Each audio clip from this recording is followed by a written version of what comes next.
ॐ नमो भगवते नरसिंहाय। नमस्तेजस्तेजसे आविराविर्भव वज्रनख वज्रदंष्ट्र कर्माशयान् रन्धय रन्धय तमोग्रस ग्रसौ स्वाहा। अभयमभयमात्मनि भूयिष्ठा ॐ क्षौं। भक्ति विघ्न विनाशक श्री नृसिंह भगवान की जय। भक्त शिरोमणि प्रहलाद महाराज की जय। ओम नमो भगवते वासुदेवाय। ओम नमो भगवते वासुदेवाय। ओम नमो भगवते वासुदेवाय। नारायणं नमस्कृत्य नरं चैव नरोत्तमं देवीं सरस्वतीं व्यासं ततो जयमुदीरयेत्। नष्टप्रायेष्वभद्रेषु नित्यं भागवत सेवया भगवत्युत्तमश्लोके भक्तिर्भवति नैष्ठिकी। हरे कृष्णा।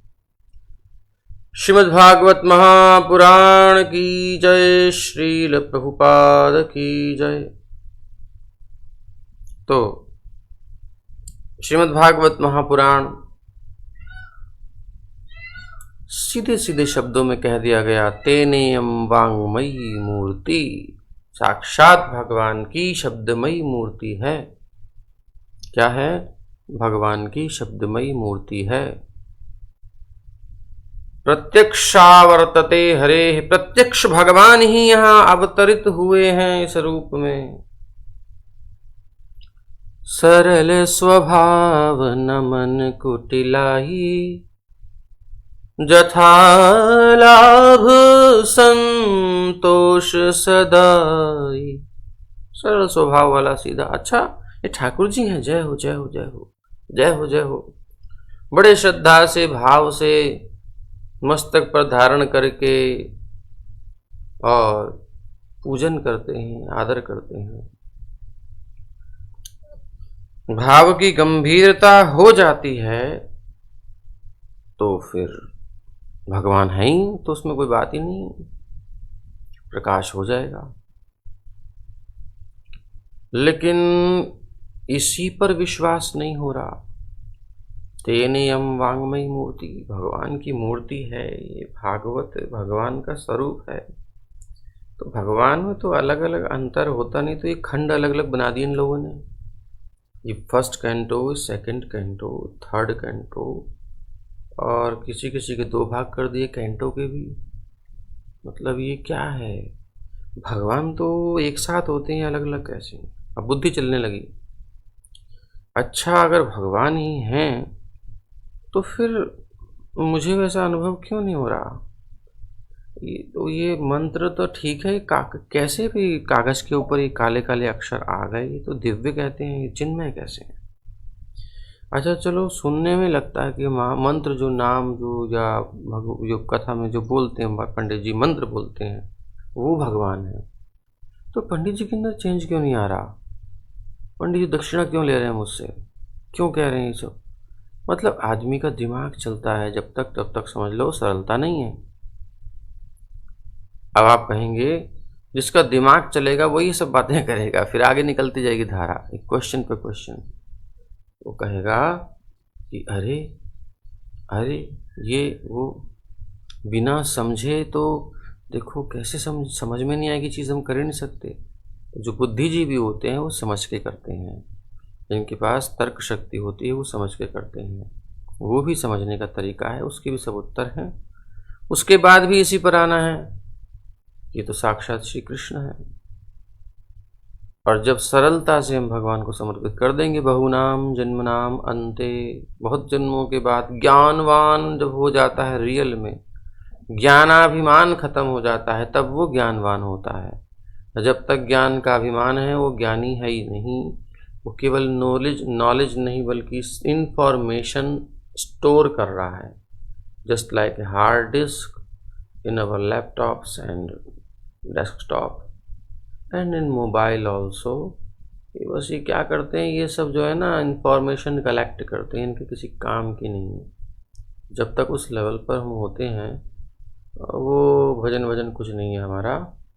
तो इसलिए सिंपल है, अगर हम इतना ही समझ जाएं कि साक्षात श्री कृष्ण ही इस रूप में विराजमान हैं तो बात खत्म हो गई। फिर अपन को लगना है, फिर क्या कहा गया, 24 घंटे भागवत में डूबे रहो, पढ़ते रहो पढ़ते रहो पढ़ते रहो, हो गया काम। और उसको रियलाइजेशंस आने लगेंगी, क्योंकि भगवान बैठे हैं ना। नाश्याम्यात्म भावस्थो, आत्म भावस्थो, अपने अंतःकरण में, उसके भक्त के अंतःकरण में भावस्थो, भाव में स्थित होकर के, नाशयामी, जितने तर्क हैं, जितने अज्ञान हैं, जितने भ्रम हैं, सब नष्ट कर देते हैं भगवान। नाशयामी, उसके अंदर डाउट ही नहीं आएगा, उसको क्लैरिटी हो जाएगी, स्पष्टता हो ही जाएगी, उसे संशय नहीं रहेगा। भैया हम क्यों इतना पढ़ते हैं, क्यों इतने तर्क करते हैं? संशयों के निवारण के लिए, क्योंकि संशयात्मा विनश्यति। तो सरल स्वभाव वाला व्यक्ति संशय करता नहीं है, वो सीधा समर्पण कर देता है। लेकिन जो सरल नहीं है, कॉम्प्लिकेटेड हैं, उनको संशय होते हैं, उन संशयों का निवारण करना भी जरूरी है। नहीं तो संशयात्मा विनश्यति, वो भक्ति नहीं कर सकता, वो छोड़ जाएगा, कुछ गड़बड़ करेगा। तो दो वर्ग हैं।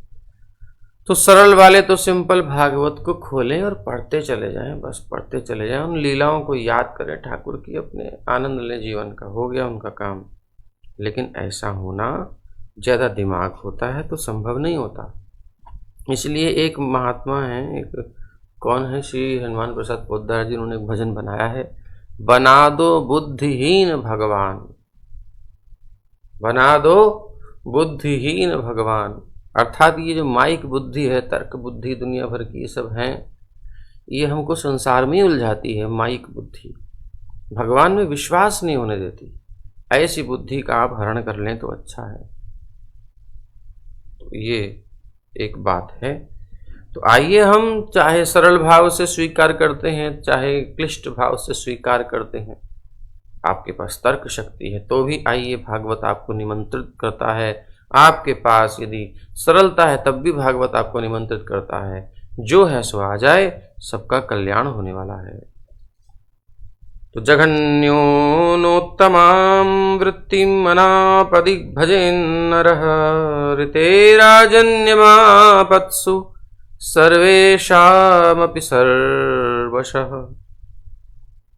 तो हमने पिछले वीडियो में छोड़ा था कि 7वें स्कंध के 11वें अध्याय के और 17वें श्लोक तक, अर्थात आपातकाल के अतिरिक्त निम्न लोगों को उच्च वर्ग के व्यावसायिक कार्य नहीं करने चाहिए।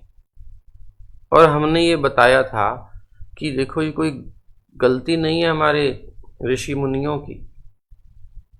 आप कहोगे कि भैया जो निम्न वर्ग वाले हैं वो उच्च वर्ग वालों का काम ना करें। पहले तो आप लोगों ने, जितने भी ये है ना मनुवादी, जितने सनातनी हैं, इन सब लोगों ने लाइन क्रिएट कर दी है, समाज में लोगों के बीच में भेद उत्पन्न कर दिए। आप ही लोग हैं, अच्छा जी हम लोग हैं, तो फिर आप काय को पियोन बनाते हो और मैनेजर बनाते हो, सब पोस्ट आपने क्यों विभेद की हुई हैं? आप पियोन को बिठा दो ना उसी चेयर पर, क्यों नहीं बिठाते हो? बिठा दो,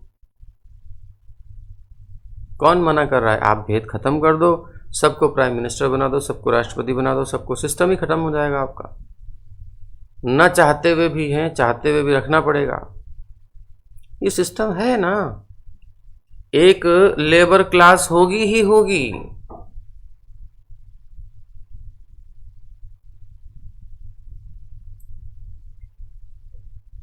हरे कृष्णा।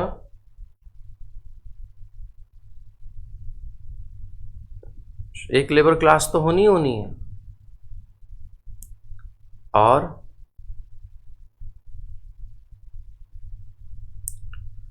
मैनेजमेंट तो चाहिए ना, ये डिपार्टमेंट रहेगा।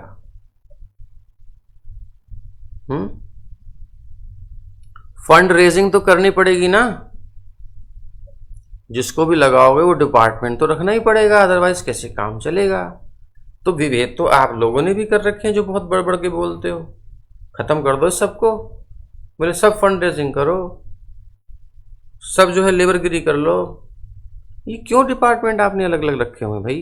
खत्म कर दो इनको आप। ज्यादा दिमाग होता है आदमी का तो वो ऐसे ही करता है। तो भैया यहां पर क्या है, आप लोगों ने आरक्षण क्यों रखा? क्यों बना रखी पद्धति फालतू की और प्रॉब्लम हो रही है? हमारे यहाँ पहले से आरक्षण था, सिस्टम वाला था कि भैया इस वर्ग के लोगों को ये जॉब करनी है, उनकी ये स्थिति है, वो आरक्षित हैं, कोई इसमें हथिया नहीं सकता उनकी जॉब। ये शूद्र वर्ग है, ये क्षत्रिय वर्ग है, वही शासन में जाएगा। ये आरक्षण है उनके गुणों के अनुसार, उनकी क्वालिटी के अनुसार। आज के आपके आरक्षण वृद्धि कोड़े काम के नहीं है। उसके पास क्वालिफिकेशन नहीं है लेकिन वो पास हो जाएगा, वो डॉक्टरी करेगा, वो करेगा ऑपरेशन गला, कभी कैंची छोड़ देगा, कभी मोबाइल छोड़ देगा। हाँ, फिर वो बजेगा पेट में, बोले क्या हो रहा है, क्या हो रहा है? कोई वाइब्रेशन हो रही है पेट में, नई बीमारी आ गई क्या? दोबारा ऑपरेशन, बोले मोबाइल भूल गया था डॉक्टर, टेंशन में था, भूल गया, पता नहीं कैसे भूल गया। तो भैया आरक्षण, आपके जो आरक्षण है किसी काम के नहीं है। हमारे आरक्षणों पे आ जाओ। वैदिक सभ्यता बिल्कुल परफेक्ट है। पुलवामा तक कौन सी जगह थी जहां अटैक हुआ था? वहां जो अधिकारी था उसको धक्का दिया, मारा, जो भी कुछ किया, उस पर कुछ प्रहार किया नीचे वाले ने।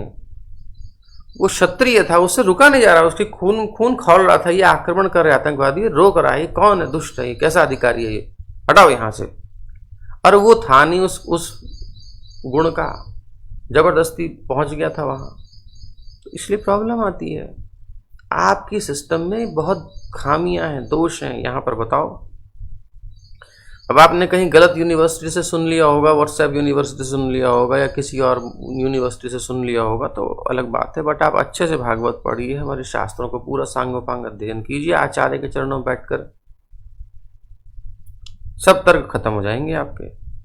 तो भाई आपातकाल के अतिरिक्त सब व्यवस्था भी दी गई है। ये नहीं कि ये थोप दिया बिल्कुल। अगर आपातकाल आता है तो आप चेंज कर सकते हो, लेकिन उसमें भी लिमिटेशन से कहां तक आप जा सकते हो ताकि समाज में व्यवस्था बनी रहे। तो ये आरक्षण की व्यवस्था है। आपातकाल के अतिरिक्त निम्न लोगों को उच्च वर्ग के व्यावसायिक कार्य नहीं करने चाहिए, इसमें कोई दोष नहीं है। हाँ, यदि आपातकाल हो तो क्षत्रिय के अतिरिक्त अन्य सभी मनुष्य अन्य व्यक्तियों की जीविकाएं स्वीकार कर सकते हैं। ये हमने पिछले वाले में समझा था, और भी बहुत सारे तर्क दिमाग में आए आपके, वो सब कमेंट बॉक्स में लिख दीजिए, आराम से उत्तर हम देते रहेंगे। इसी में हम बस अनुमति दे रहे हैं। लेकिन भैया थोड़ी सी नॉलेज रख के आना, ये नहीं कि हवा में उठाए प्रश्न रखते चले गए, जो मन में आए थोपे चले गए, तो उसके उत्तर ना देंगे हम। थोड़ा तर्क से समझ करके, बुद्धिजीवी होना चाहिए। अगर ऐसी बातें कर रहा है तो उसको हम समाधान करने का प्रयास करेंगे, जितनी हमारी मति है। तो अभी प्रभुपाद जी ने कहा कि अब वो समय आ गया है जब आपातकाल है, डायरेक्शन देने वाला नहीं है कोई। बड़े बड़े अधिकारी हैं, जजेस हैं, वो सब क्या निर्देशन दे रहे हैं, क्या डायरेक्शन दे रहे हैं, उनको नॉलेज ही नहीं है। आप कहोगे नॉलेज नहीं है, बोले हाँ, वो जिस क्षेत्र में घूम रहे हैं, जो पढ़ाई पढ़ के आ रहे हैं, वो किसी भावना से भावित हैं। वो जो पढ़ाई है ना उनकी, वो कहीं विदेशी षड्यंत्र से प्रभावित पढ़ाई है उनकी मानसिकता वैसी बनाई जा रही है। वो इन ग्रंथों पर फेथ ही नहीं करते। और नहीं, हमारे पुराने शासकों के यहाँ न्याय की व्यवस्था कितनी सुंदर थी, फ्री थी। आप लोग एजुकेशन के लिए भी लोन देते हो, आप लोग एजुकेशन के लिए भी कितना खर्चा करते हो। कॉन्वेंट तो लूटते हैं लुटेरे, जब देखो फीस बढ़ाई जाए। ये सब क्या है? शिक्षा तो फ्री होनी चाहिए। कौन से गुरुकुल में शिक्षा की जो है फीस ली जाती थी हमारी हिस्ट्री में बताइए। आपसे अच्छा सिस्टम था जो आपने मैकाले को कॉपी करके बनाया है। हमारी वैदिक पद्धति में चाहे कोई राजा का हो, चाहे कोई निम्न वर्ग का हो, शिक्षा अगर वो योग्य है तो उसको शिक्षा दी जाती थी। आप कहोगे अरे अर्जुन और एकलव्य, द्रोणाचार्य जी ने एकलव्य के साथ तो पक्षपात कर दिया, वो निम्न जाति का था, उसे शिक्षा नहीं दी। और वो क्षत्रिय था, उसको दी। तो भेद कर दिया उन्होंने शिक्षा देने में? बिल्कुल नहीं किया। उनको देख के समझ गए थे, पहचान गए थे कि इसकी मनोवृत्ति क्या है, इसका दुरुपयोग करेगा। वो द्रोणाचार्य इतने उदार थे कि वो अर्जुन को ब्रह्मास्त्र के संहार का और निवारण का दोनों प्रक्रम सिखा दिए, लेकिन अपने ही पुत्र को, अश्वत्थामा को, जो ब्राह्मण था, क्षत्रिय भी नहीं था, अपना पुत्र था, वर्गों में सबसे सर्वोच्च था, उसको भी ब्रह्मास्त्र का संधान ही सिखाया। उसको वापस बुलाना नहीं सिखाया, उसको विद्या पूरी नहीं दी। दिमाग कहां है आप लोगों का? केवल एकलव्य ये होती है, एक दिशा में बुद्धि जा रही है, दूसरी दिशा में चल नहीं रही। इसे कहते हैं मूर्खता। हर जगह देखो ना, अपने पुत्र के साथ क्यों भेदभाव किया? फिर एकलव्य एक आतंकवादी मनोवृत्ति का छात्र था, इसीलिए उसको महाभारत युद्ध से पहले भगवान श्री कृष्ण ने मरवा दिया। महाभारत पढ़िए। ये आचार्य ऐसे ही भेदभाव नहीं करते हैं, केवल उंगलियां उठानी आती हैं बस शास्त्रों पर और हमारे पुराने ऋषि मुनियों पर।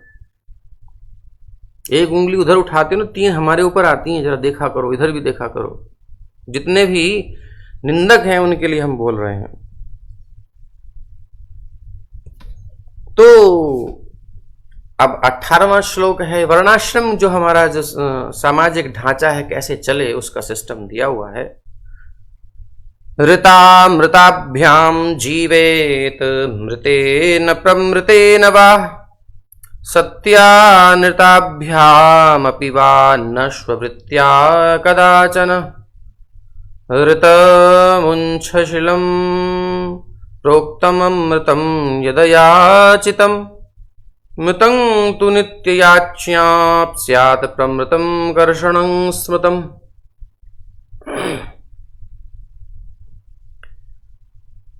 आपातकाल में मनुष्य ऋत, अमृत, मृत, प्रमृत तथा सत्यनृत नामक विभिन्न वृत्तियों में से किसी एक को स्वीकार कर सकता है। सब व्यवस्था दी हुई है कि आपातकाल हो तो कैसे, किसको क्या व्यवस्था करनी है।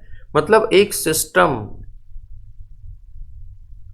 यदि नियम चल रहा है सिस्टमेटिकली तब ठीक है। आपातकाल आ गया तो हमको अगर ब्रेक भी करना है तो उसका भी नियम है कि how to break, rules and regulations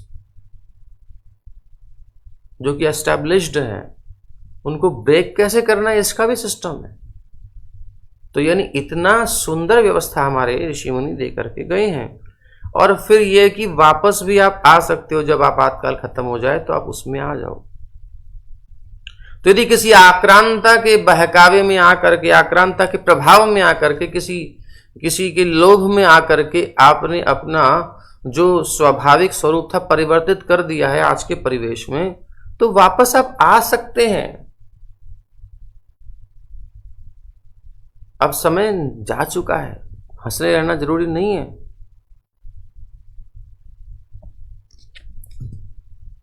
किंतु क्या करना चाहिए?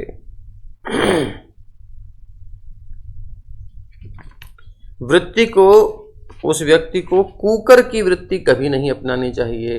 वे प्रेशर कुकर नहीं है, तब ये शब्द नहीं था। कुकर मतलब कुक्कुर यानी कुत्ते की वृत्ति नहीं अपनानी चाहिए।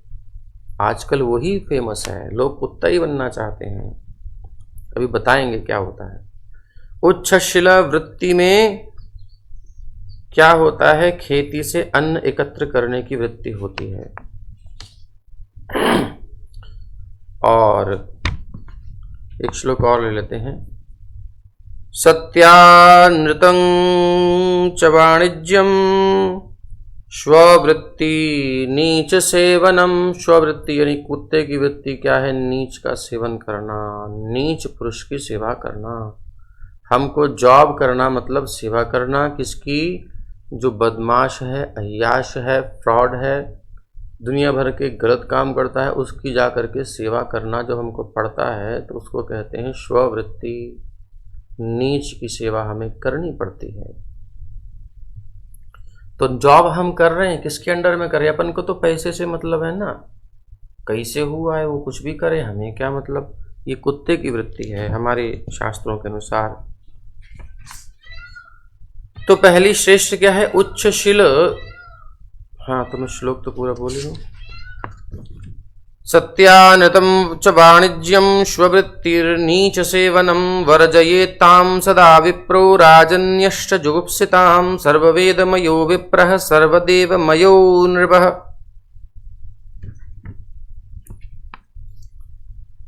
हमको ज्ञात है कि 7वें स्कंध के 5 प्रारंभ के अध्याय ये असत वासना को प्रदर्शित करते हैं, जो होती है असत वासना, जो नहीं करनी चाहिए, जो क्लेश कर होती है, कभी सेटिस्फेक्शन नहीं देती। बीच के 5 अध्याय सत वासना को बताते हैं कि किस प्रकार से हमें कामना करनी चाहिए, हमें क्या बनना है, बेस्ट है।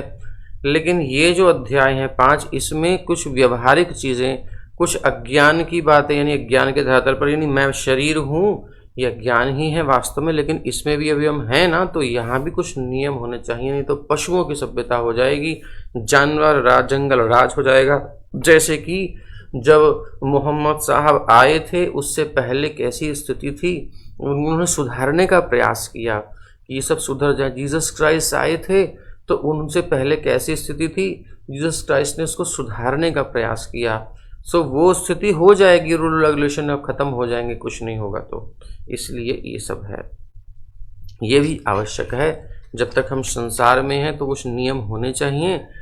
जब तक हम रोड पे चल रहे हैं तो रोड के नियम तो होने चाहिए, तो एक्सीडेंट होंगे और आगे भीड़ लगेगी तो आगे नहीं बढ़ पाएंगे। लेकिन जब हम रोड से पार करके एयरपोर्ट पे पहुंच गए, फ्लाइट में आ गए, फिर आपके सारे रूल खत्म, आपको कोई टेंशन नहीं, चाहे जाम लगे चाहे वाम लगे, कुछ हो, ब्लास्ट हो, कोई टेंशन, नीचे होता रहे, अपन तो ऊपर है। तो जब तक हम मध्यम 5 अध्यायों को प्राप्त नहीं करते तब तक ये व्यवस्थाएं भी हैं। हाँ, इनमें अटकना नहीं है, इनको लागू करके अपना जीवन सहज बना करके, और मध्य जो 5 अध्यायों में उन वृत्तियों में हमको स्थापित होना, ये उद्देश्य है।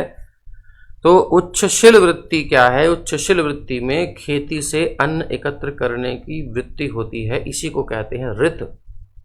हमने बताया था ना कि जिस अन्न पर किसी का अधिकार नहीं है, जो कहता है कि ये मेरा है, उस प्रकार की भावना नहीं है, उसको कहते हैं ऋत। उसको अगर कलेक्ट करता है विप्र ब्राह्मण, तो वो किसी की आगे झुकना नहीं पड़ता, मांगना नहीं पड़ता, और परिश्रम भी होता है। जाता है खेत में या मार्केट में जाता है जहाँ वो सब दालें वाले मिलते हैं, तो वो नीचे कण कुछ गिर जाते हैं स्वाभाविक, तो उन कणों को एक एक करके बीनते हैं। खेत में गिरे हुए अन्न के दानों को, गेहूं के और जौ के दानों को बीन बीन करके इकट्ठा करते हैं। तो ऐसे इकट्ठा करके जो ऋषि, उनमें से एक ऋषि हैं कणाद, वो कण कण इकट्ठा करके उनका नाम ही पड़ गया कणाद। वो किसी पर डिपेंड नहीं थे, वो भगवान की इच्छा से अपना जैसे तैसे जीवन यापन कर रहे थे। और एक थे अक्षपाद, कैसे मनीषी थे, कैसे चिंतक थे, चिंतन करने वाले। वो ऐसे थे कि उनका चलते चलते समाधि में रहते थे, ध्यान, कुछ चिंतन करते रहते थे, कुछ चिंतन करते रहते थे कि कैसे क्या, ये कैसे क्या, ये कैसे क्या। तो अब दिमाग, आंखें काम ही नहीं कर रही, तो उनके पैर में भगवान ने कृपा करके अक्ष लगा दिए, पाद में ही अक्षपाद, ताकि पैर को सुविधा दे दी कि तुम देख के चलना, कहीं गड़बड़ खाई वाई, गिर जाते थे, कुछ भी हो जाता था उनका, लेकिन वो चिंतन में चलते थे, ऐसा एब्जॉर्प्शन था। अभी तो डिस्ट्रैक्शन ही डिस्ट्रैक्शन है, बच्चे ही नहीं पढ़ पा रहे हैं, जिनको पढ़ना चाहिए, उन्हीं के लिए इतनी सारी समस्याएं पैदा हो रही हैं, औरों को तो छोड़ो। हाँ, तो कहने का अभिप्राय, ऐसे हमारे ऋषि हुए हैं, बड़ी सुंदर हमारी हिस्ट्री है, इतिहास है। हमारे स्कूलों में ये पढ़ाया जाना चाहिए, या उन आक्रांताओं की चर्चा की जानी चाहिए, आक्रांताओं की ही चर्चा की जानी चाहिए, वो भी प्रशंसा करते हुए। तो क्या होगा, हमारे ऋषि मुनि, हमारे राजा इतने सुंदर धार्मिक हुए हैं, संपूर्ण विश्व में सुंदर साम्राज्य स्थापित किया है। उनके चरित्र कहाँ है, उनकी उदारता, उनकी दैन्यशीलता, उनकी उदारता, उनकी वीरता, इनके चर्चे कहाँ हैं? उतना होने के बाद भी गर्वहीनता कि अपना शरीर तक अर्पित करने को तैयार हैं। इतने सुंदर सुंदर गुण शिवी आदि के हमको कहाँ सुनाए पढ़ाए जाते हैं? हमारी टेक्स्ट बुक्स में कहाँ हैं ये सब? ये क्यों नहीं रखे जा रहे हैं? हम क्या सो रहे हैं? सोते रहो, सोते सोते गला काट दिया जाएगा। वैसे ही सब बुरी हालत है। जागो मत, कुछ आंदोलन मत करो इस बारे में। बोले हमें बस पेट्रोल सस्ता चाहिए, हमें थोड़ी सी क्रीम सस्ती चाहिए, हमको प्याज लहसुन सस्ता चाहिए, हमें लाइट अच्छे से चाहिए ताकि हम उसमें गड़बड़ कर सकें, नेटफ्लिक्स का कनेक्शन चाहिए, इंटरनेट स्पीड अच्छी चाहिए, मतलब ये सब चीज़ें चाहिए। लेकिन हमें हमारी संस्कृति से संबंधित कोई वस्तु नहीं चाहिए, उसके लिए कोई आंदोलन हम नहीं करेंगे। यही है अपने ऊपर वज्रपात कराने की तैयारी करना। तो रित क्या है? रित मतलब जो कि बिना मांगे, बिना किसी के पास जाए, थोड़ा परिश्रम करके, जो अन्न किसान के अधिकार क्षेत्र से बाहर है, किसान ने उसी की उपेक्षा कर दी है, जो दुकानदार है उससे दाने गिर गए हैं, वो कहाँ बीनता रहेगा, उसने उपेक्षा कर दी है। अब उसका किसी पर अधिकार, उस पर किसी का अधिकार नहीं है, वो अब चौड़े में पड़ा हुआ है, कोई भी ले सकता है। तो उसको जब लेता है तो उसको ऋत कहते हैं, अर्थात अमृत है ये। बिना भीख मांगे एकत्र करना अमृत कहलाता है। मांगने में बड़ी कठिनाई है, इससे हम नीचे होते हैं। क्यों हम झुके व्यर्थ में? अन्न की भीख मांगना मृत है। फिर भिक्षा मांगने जाते हैं तो ये मृत है। अमृत और मृत, जमीन को जोतना प्रमृत है और व्यापार करना सत्यानृत है। किंतु निम्न पुरुषों की, ये देखो एक से एक नीचे जा रही कैटेगरी अर्जन की अपने जीवन यापन के लिए। अब जो है, अब इससे नीचे कह रहे हैं, बोले व्यापार तक भी ठीक है, जोतना बोना तक ठीक है, लेकिन अगर आप नीच पुरुषों की सेवा करते हो, निम्न पुरुषों की, जो द्यूतम जुआ खेलने वाले हैं, पानम नशाबाजी करते हैं, और स्त्रियम उनकी कई हैं, एक नहीं है, सूना हिंसा मांस आदि करते हैं, हिंसा करते हैं कई प्रकार से, उसके भी कई क्षेत्र हैं। तो ऐसे लोग भले ही कुछ भी संपत्तिवान हो, कितनी उनके संसार में प्रतिष्ठा हो, उन लोगों की सेवा करना ये नीच वृत्ति है, कुकर वृत्ति है, ये कुत्ते की वृत्ति है। और आजकल देख लो आप, कुत्ते बन रहे नहीं हमारे बच्चे। बेटा जॉब जॉब जॉब चाहिए, डिग्री लेकर के, रिज्यूम लेकर के अपना पहुंचता है। प्रभुपाद जी के समय में तो इतना इंटरनेट वगैरह नहीं था, तो पहले के लोग तो क्या करते थे, वैकेंसी वैकेंसी वैकेंसी के लिए, नो वैकेंसी नो वैकेंसी। जैसे कुत्ता आता है, कुत्ता आता है, ऐसे नो वैकेंसी कर करके कुत्तों की तरह लतियाए जाते हैं हम, बड़े बड़े पढ़ाकू लोग। अथवा कहीं इंटरव्यू देने जाते हैं, हमको नहीं है जगह, नो वैकेंसी। ये सब कुत्ते की एक वृत्ति हो गई ना, कुत्ते को लतियाया जाता है। कोई पोजीशन ही नहीं है आपके पास, आपके ऐसा गुण होना चाहिए कि लोग आपको बुलाएं, आपको निमंत्रित करें। ऐसी विद्या किस काम की, जिसको पढ़ के आदमी की वृत्ति नहीं मिल रही, उसको सरकार को गालियां दे रहा है, उसको गालियां दे रहा है। सिस्टम ही खराब है ना, कोई सरकार आएगी सिस्टम ही खराब है। हमारे शास्त्रों के अनुसार कुछ व्यवस्था ही नहीं है, हमारा संविधान ही नहीं है, संविधान भी थोपा गया है। लिखा भले ही अंबेडकर जी ने है, लेकिन वो आया तो कहीं और से ही ना, कॉपी पेस्ट। थोड़ी गहराई में जाएंगे तो पता चलेगा, उसको बदलना चाहिए।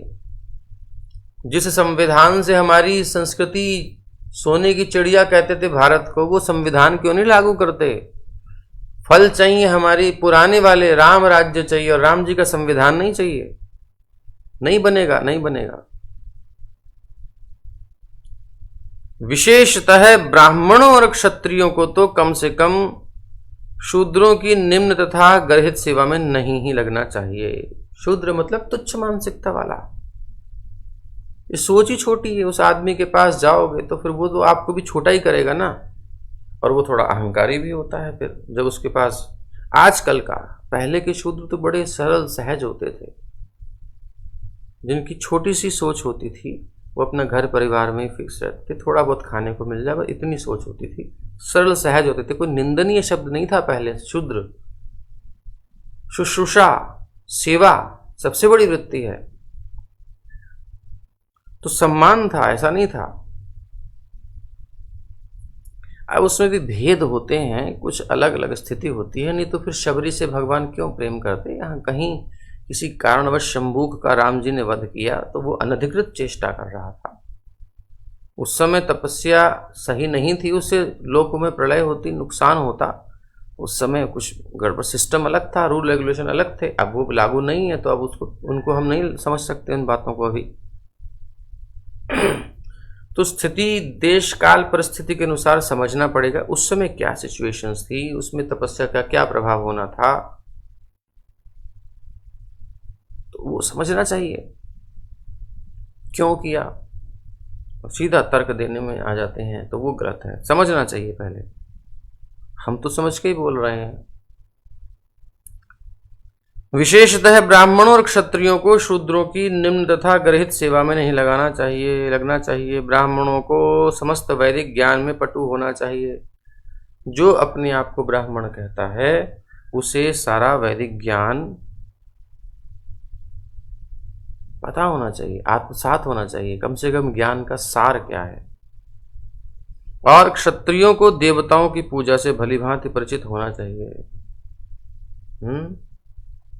जैसे कि श्रीमद् भगवद गीता में कहा गया है, जैसे कि पहले देवी के उपासक होते थे क्षत्रिय, शक्ति की उपासना करते थे, शक्ति होती थी उनमें। चातुर्वर्ण्यमया शिष्टं गुण कर्म विभागशः। मानव समाज के 4 विभाग भौतिक प्रकृति के 3 गुणों एवं उनके नियत कर्मों के अनुसार परमेश्वर द्वारा निर्मित किए गए हैं, भगवान ने बनाए हैं और रहेंगे, कोई मिटा नहीं सकता। एक वर्ग रहेगा ही रहेगा। श्रमिक वर्ग को आप नहीं मिटा सकते, मिटा के दिखा दो, मान जाएंगे कि हाँ भगवान के नियम गलत है, ठीक है। कोई श्रमदान नहीं करेगा, कोई कार सेवक नहीं होगा, विकल्प बनाने पड़ते हैं भाई। पूर्व में मानव समाज को 4 विभागों ब्राह्मण, क्षत्रिय, वैश्य तथा शूद्र में विभक्त करने का सिद्धांत कठोरता से पाला जाता था, किंतु वर्णाश्रम सिद्धांत की क्रमिक उपेक्षा के कारण क्रमिक धीरे धीरे उपेक्षा होती गई और उसके कारण वर्ण संकर प्रजा का विकास हुआ। अब कोई किसी से भी मिल सकता है, क्रॉस कर सकता है और समस्त वर्णाश्रम सिद्धांत ही चौपट हो गया।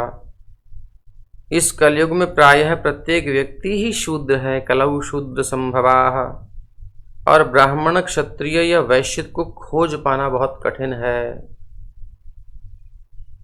उनकी मनोवृत्ति के अनुसार यद्यपि कृष्ण भावनामत आंदोलन ब्राह्मणों तथा वैष्णवों का आंदोलन है, किंतु इसके द्वारा दैवी वर्णाश्रम की पुनर्स्थापना का प्रयास किया जा रहा है, क्योंकि समाज के इस विभाजन के बिना कभी भी शांति समृद्धि असंभव है। इसीलिए इस कार्य को करना पड़ रहा है, वरना अगर पुराना सिस्टम होता तो जरूरत ही क्या थी, विकल्प करना ही नहीं पड़ता, विकल्प की व्यवस्था देनी नहीं पड़ती। स्वाभाविक गुण थे सबके अंदर, चलते उसी में। शमोदमस्तपः शौचं संतोषः क्षान्तिरार्जवं ज्ञानं दयाच्युतात्मत्वं सत्यं च ब्रह्मलक्षणम्। ब्राह्मण के लक्षण इस प्रकार हैं। अब कैसे हम समझें कि कौन ब्राह्मण है, कौन क्षत्रिय है, कौन वैश्य है, कौन शूद्र है, क्योंकि सभी टोपी लगा के बैठते हैं, सभी चुटिया धारण कर लेते हैं, जब लाइन होती है तो सभी कर लेते हैं। अब धर्मगुरु बनना है तो बन ही जाएंगे।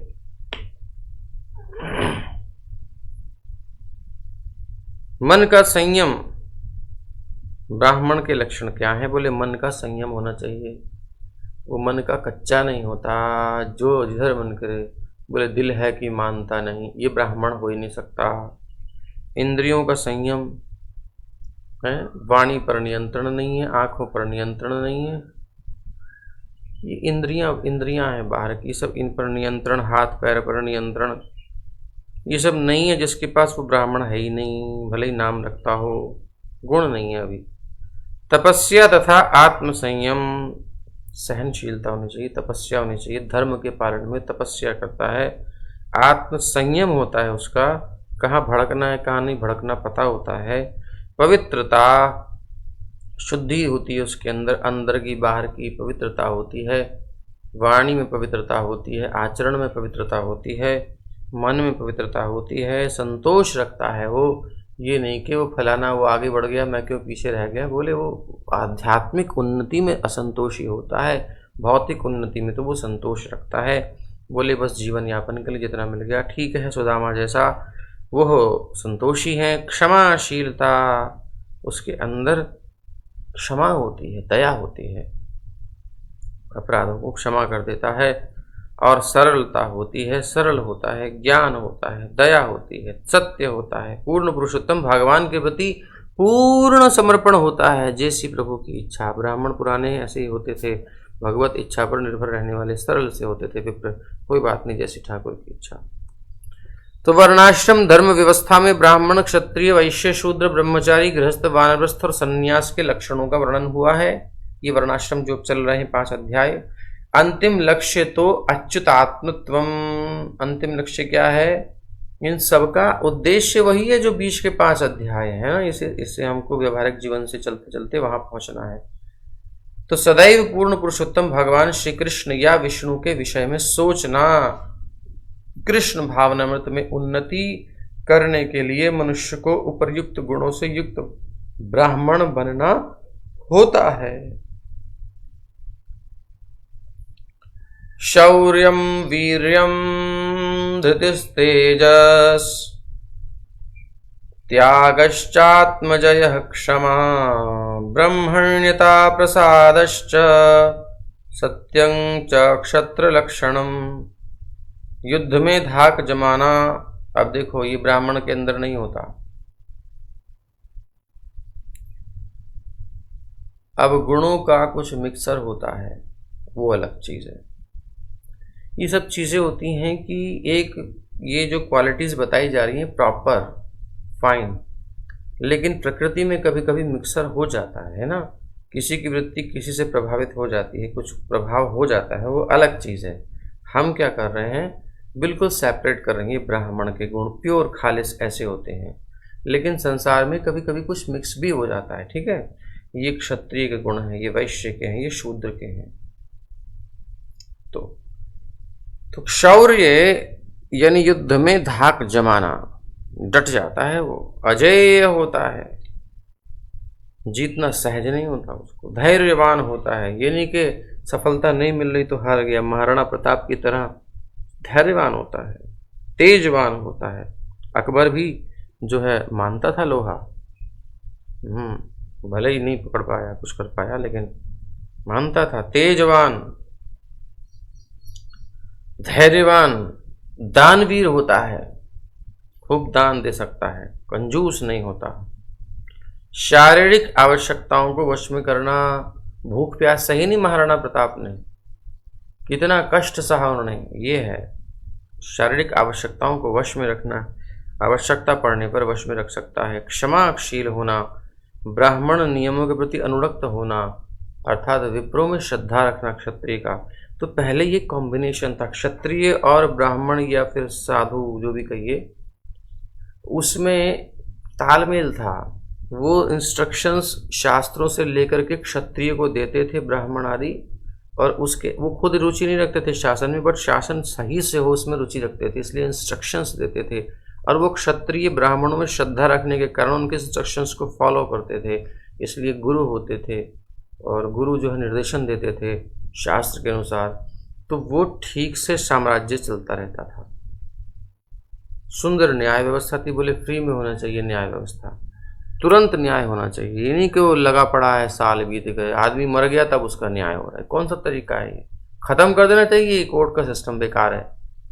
ये अंग्रेजों ने चलाया था, हमें न्याय कभी मिले ही ना। सिस्टम ही ऐसा बनाया था कि आदमी को न्याय न मिले, उनका उद्देश्य ये था। क्योंकि उस समय स्वतंत्रता सेनानी थे, उनको न्याय मिलना ही नहीं चाहिए, वो बरी होने ही नहीं चाहिए, जेल में सड़ते रहे, पड़े रहे। सिस्टम ही ऐसा बनाया था, तो तर्क होते रहते थे। ऐसा उन्होंने सोचा था। किसी एक इतिहासकार ने ऐसा वर्णन किया है, बाकी आप पढ़ लो, हमें बता देना कुछ गड़बड़ है तो। अब उसको हमने कॉपी पेस्ट कर लिया। अरे अपनी व्यवस्था पहले जो थी, स्वतंत्रता से पहले भी तो कुछ व्यवस्थाएं थी ना, जब सोने की चिड़िया भारत था। अभी भी है वैसे, लेकिन फिर भी नष्ट ही कर दिया लगभग। तो कुछ तो व्यवस्था थी ना, उसको क्यों नहीं फॉलो करते? अच्छा खासा पहले ऑलरेडी चल रहा था सिस्टम, उसको फॉलो करो, तो हम स्वतंत्र हैं। लेकिन नहीं, अभी हम स्वतंत्र कहाँ हैं, अभी हम गुलाम हैं। मानसिकता गुलामी की है अभी हमारी, उसी को अच्छा मानते हैं।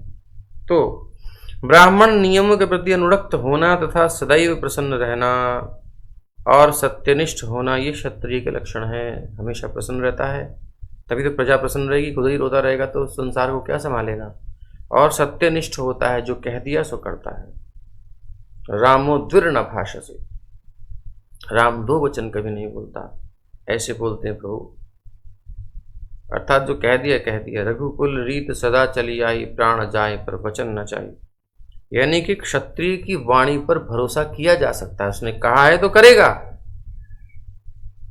ये है एक क्षत्रिय का गुण। लेकिन आजकल तो बोले कल कुछ तो परसों कुछ, और क्षत्रिय है ही नहीं। जो उन पदों पर बैठे हैं, नेतृत्व कर रहे हैं, शासन व्यवस्था संभाल रहे हैं, तो देव गुर्वच्युते भक्तिस त्रिवर्ग परिपोषणम आस्तिक्यमुद्यमो नित्यम नैपुण्यम वैश्य लक्षणम। अब वैश्य जाति के जो होते हैं उनके अंदर क्या गुण होने चाहिए? बोले देवता, गुरु और भगवान विष्णु के प्रति सदैव समर्पित, यानी सब कुछ अर्पित। देवता की सेवा में, गुरु की सेवा में, भगवान विष्णु के प्रति समर्पित। धर्म अर्थ तथा काम में प्रयत्नशीलता, धर्म के पालन। पहले के जो बड़े बड़े व्यापारी धार्मिक होते थे, अभी भी कुछ बचे हैं, वो चीजें खत्म होती जा रही हैं, लेकिन धीरे धीरे। धर्म में रुचि, अर्थ में खूब रुचि, अच्छे से धन कमाना खूब बढ़िया से, धर्म में लगाना उसको उदारता से। काम में प्रयत्नशीलता, अपनी कामनाओं की पूर्ति के लिए ऐशो आराम चलेगा, क्योंकि भाई कमा रहे हैं तो कोई बात नहीं। धर्म में लगाने के बाद काम की उपयोगिता है, धर्म के बिना काम जहर हो जाता है। गुरु तथा शास्त्र के वचनों में विश्वास होता था उनको। आपको पता ही है मदन मोहन जी का मंदिर कैसे बना, एक व्यापारी की श्रद्धा के कारण। व्यापारी जा रहा था, जहाज फंस गया, उसकी श्रद्धा थी। ये सब लिखा है, गुरु और शास्त्र के वचनों में विश्वास। धनार्जन की वृत्ति भी उसकी है, लेकिन जो है अब फंस गया जहाज, तो महात्मा है कोई पास में? बोले हाँ, उनके पास गया। फिर एक जहाज में छोटी नाव भी तो होती है, निकल के जा सकता है आदमी, इमरजेंसी होती है तो। पहुंच गए, भाई कौन महात्मा? पहुंच गए हमारे श्रीपाद सनातन गोस्वामी के पास और निवेदन किया। महाराज बोले जिन्होंने आपको बुलाया ना, वो अंदर बैठे हैं। समझ गए कि इनकी इच्छा है, क्योंकि उस समय झोपड़ी में थे और बिना नमक की आग पर सेकी हुई आटे की और बाटी खाते थे। घी भी नहीं था, नमक भी नहीं था, और कहते थे हमको अच्छा नहीं लग रहा, थोड़ा सा नमक तो डाल दो सनातन। तो प्रभु ठीक है, अपनी व्यवस्था आप कर सकते हैं तो बहुत अच्छी बात है।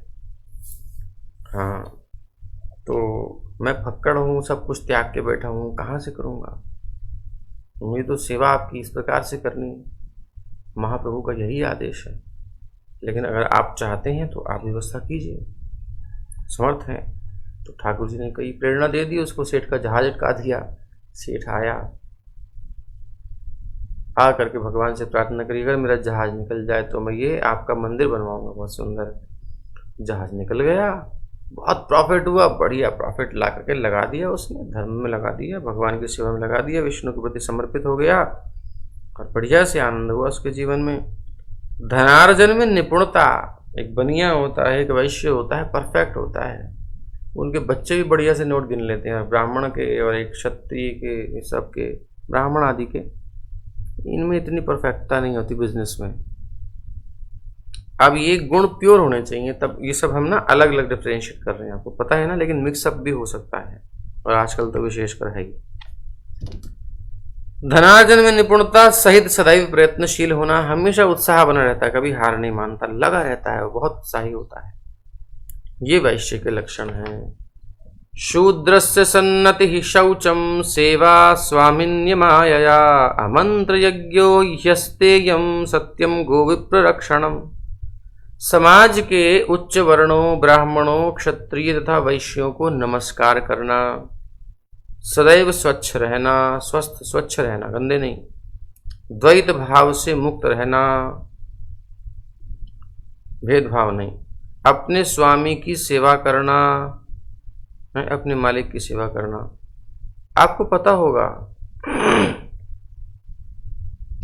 मंत्र पढ़े बिना यज्ञ करना, क्योंकि मंत्र तो अधिकार मतलब योग्यता ही नहीं है, अधिकार नहीं है मतलब योग्यता नहीं है कि धारण कर सके, समझे।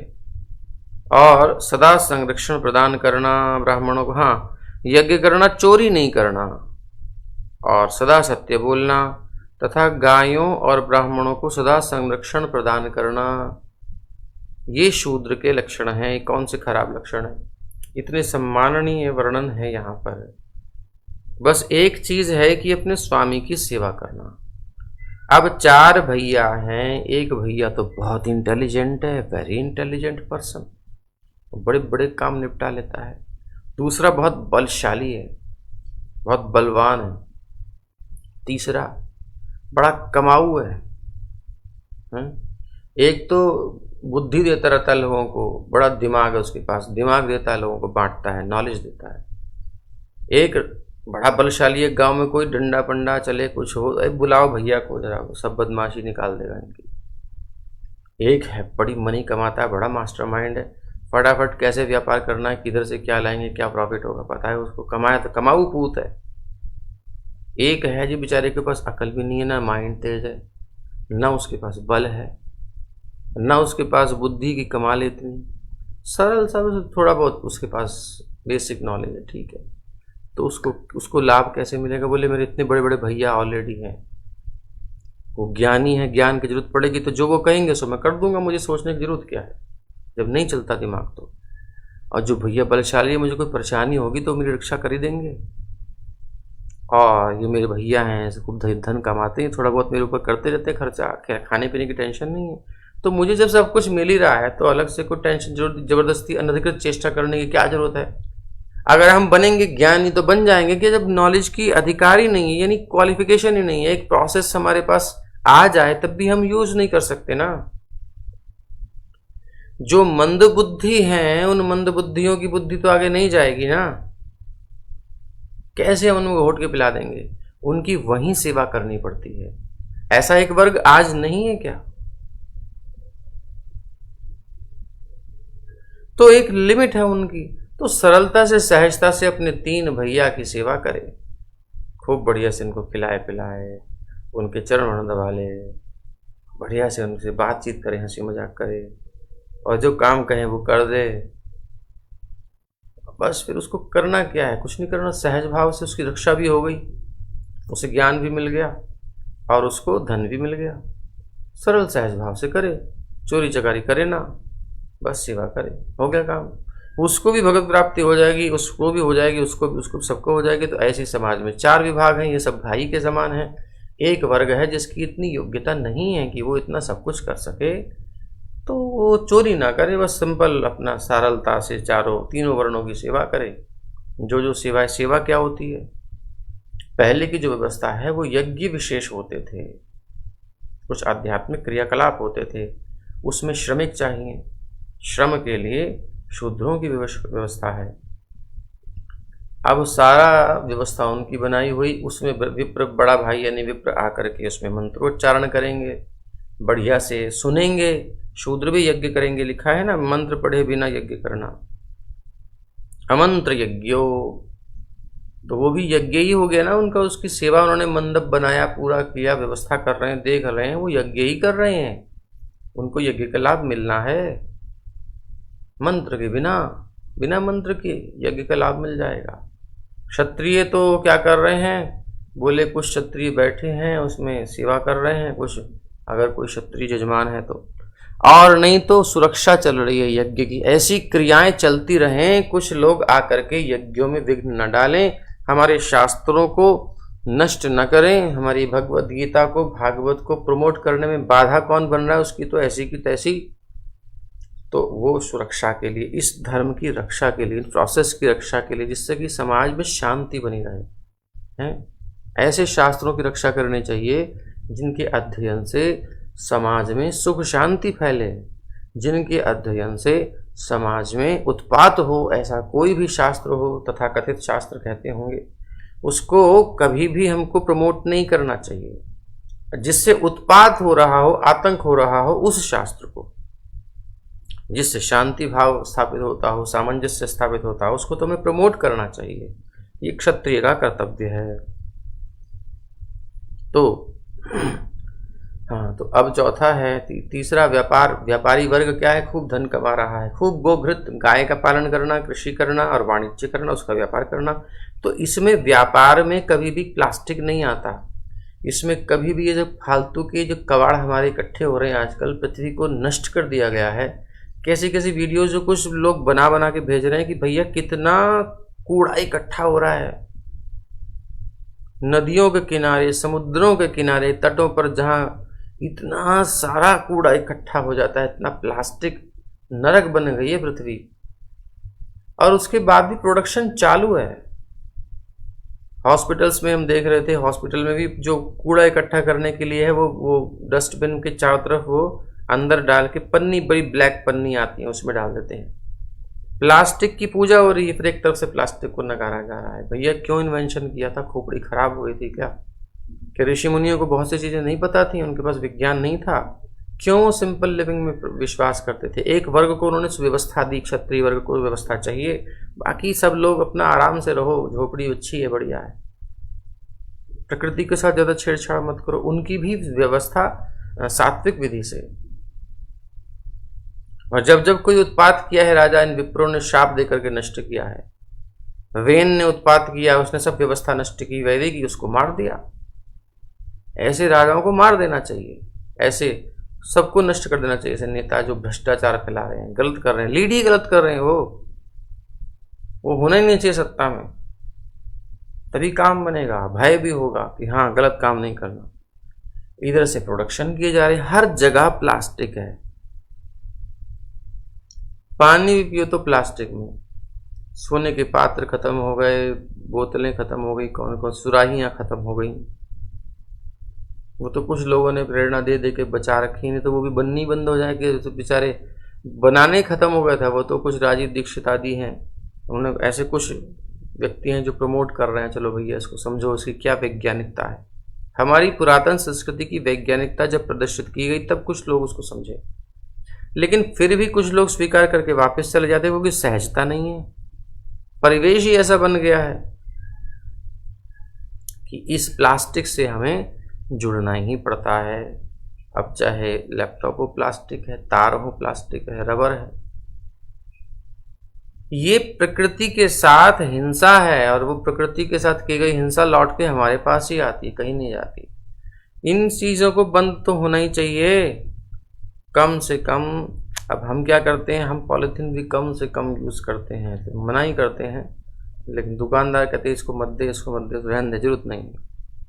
सब गायों को परेशान करेगी, पशुओं को परेशान करेगी। उनको तो हमने सड़क पर ला दिया ना, उनकी भूमि खा गए, गोचर भूमि, और फिर कहते हैं गाय की सेवा नहीं होती है, गाय के लिए कोई व्यवस्था नहीं है। अरे भाई खा तो गए, पहले तुम उसको अब रोड पर नहीं आएगी तो कहाँ आएगी? फिर तुम उसको कहते हो रोड पर मत घूम, उसकी व्यवस्था होनी चाहिए। पहले उसकी जगह हड़प ली, पहले तो आदमी को घर से निकाल दिया, फिर कहते हैं रोड पर क्यों घूमता है, घर में जा, घर छोड़ा नहीं, रोड पर घूमने नहीं दोगे तो क्या होगा? ये सब बड़ी अव्यवस्था फैलाई गई है। गाय की सेवा होनी चाहिए, गाय को प्रमोट करना चाहिए, हैं, हिंसा से बचना चाहिए। गाय मर भी जाती है ना, तो जिस भूमि में उसको गाड़ा जाता है, उस भूमि पर अगर आपने आम का पेड़ लगा दिया तो अन्य आमों से अधिक फल देगा और अधिक वर्ष तक देगा। ऐसी व्यवस्था है, इतनी लाभप्रद है।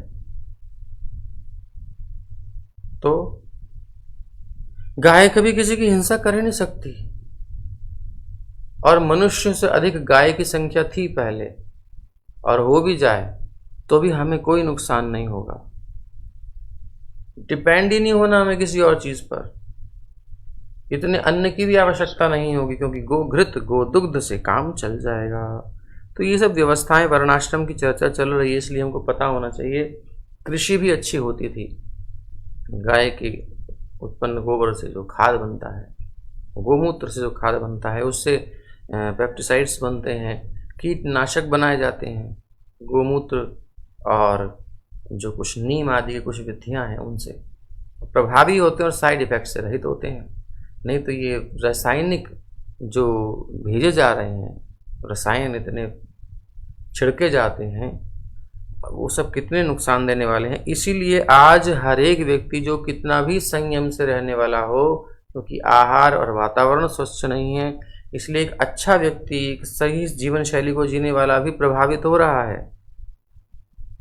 उसको भी वो बीमारियां हो रही हैं जो उसको नहीं होनी चाहिए। कहीं ना कहीं भोजन में ही समस्या है, वातावरण में समस्या है।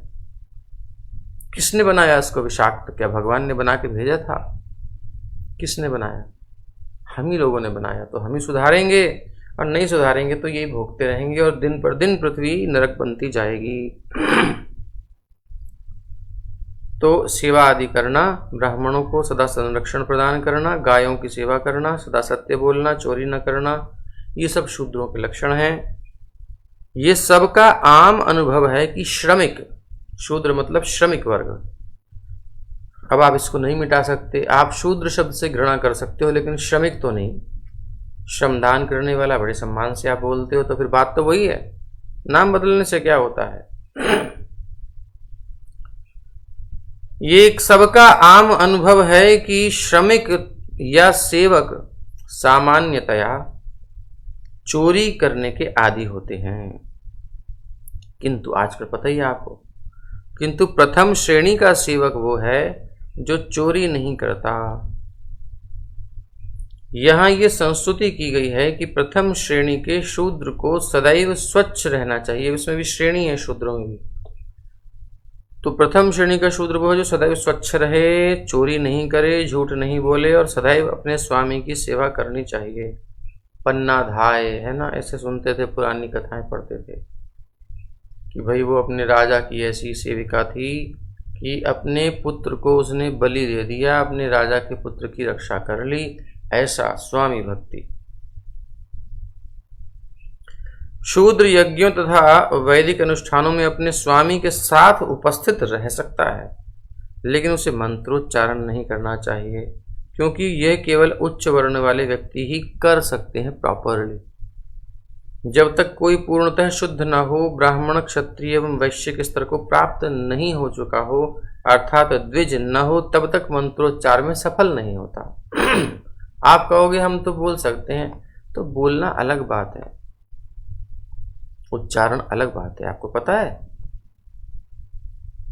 बोल तो सकते हो लेकिन बोलना अलग बात है और उच्चारण अलग बात है। जो मंत्र होते हैं वो संस्कृत में होते हैं, और संस्कृत में बोलना नहीं होता है, संस्कृत में उच्चारण होता है। और उच्चारण की क्या परिभाषा है ये भी आप व्याकरण में जाकर के पढ़ लीजिए। महर्षि पतंजलि ने बताई हैं सब बातें, व्याकरण सूत्र, और उन्होंने भाष्य किया है व्याकरण के ऊपर। और महर्षि पाणिनि ने तो सूत्र दिए हैं, उन पर भाष्य किया है पतंजलि जी ने। देखिए कितनी डेप्थ है, कितनी गहराई है। कौन सा वर्ण कहाँ से निकलेगा, उसका उच्चारण स्थान कौन सा है, कैसे अग्नि वायु को प्रेरित करती है, वायु से धक्का लगता है, किस स्थान पर लगता है, फिर कौन सा स्पंदन होता है, किस क्वालिटी का होता है, वर्णों में क्या विकृतता आती है, क्या शुद्धता है, ये सब बारीक बातें पता ही नहीं है। बोलना तो बकरी भी बोलती है, भैंस भी बोलती है, कोई भी बोलता, हम भी बोल रहे हैं, हमारे भी व्याकरण में दोष है। अगर हम इस भाषा में बोल रहे हैं तो उच्चारण में दोष है, क्योंकि ये हम सहज भाषा बोल रहे हैं ना।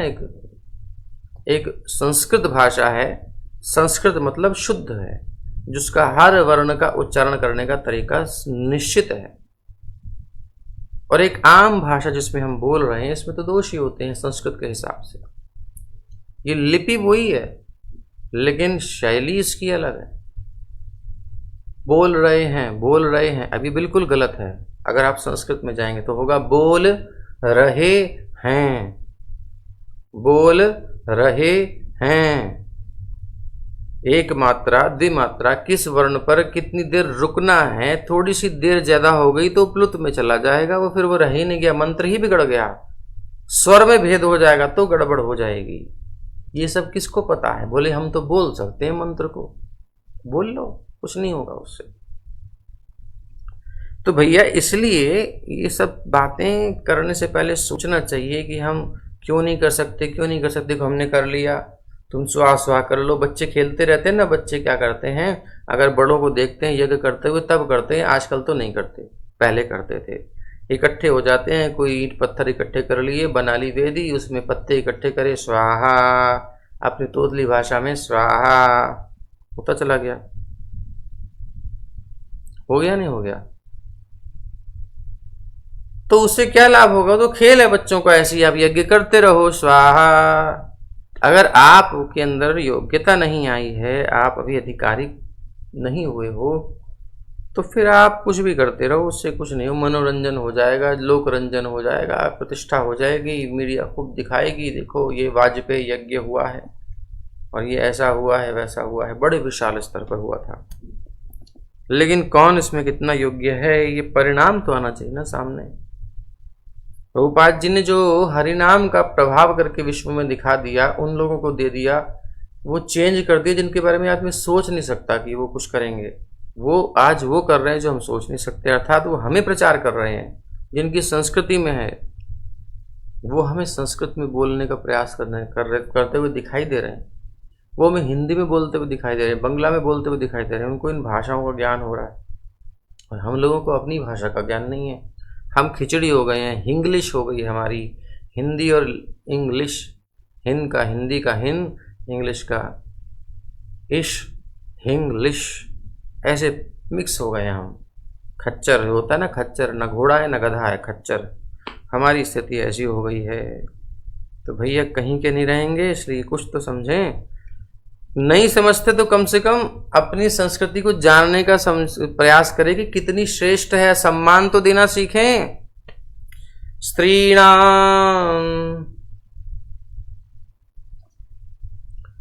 स्त्रीणां च पतिदेवानां तच्छुश्रूषानुकूलता तद्बन्धुष्वनुवृत्तिश्च नित्यं तद्व्रतधारणम्। पति की सेवा करना।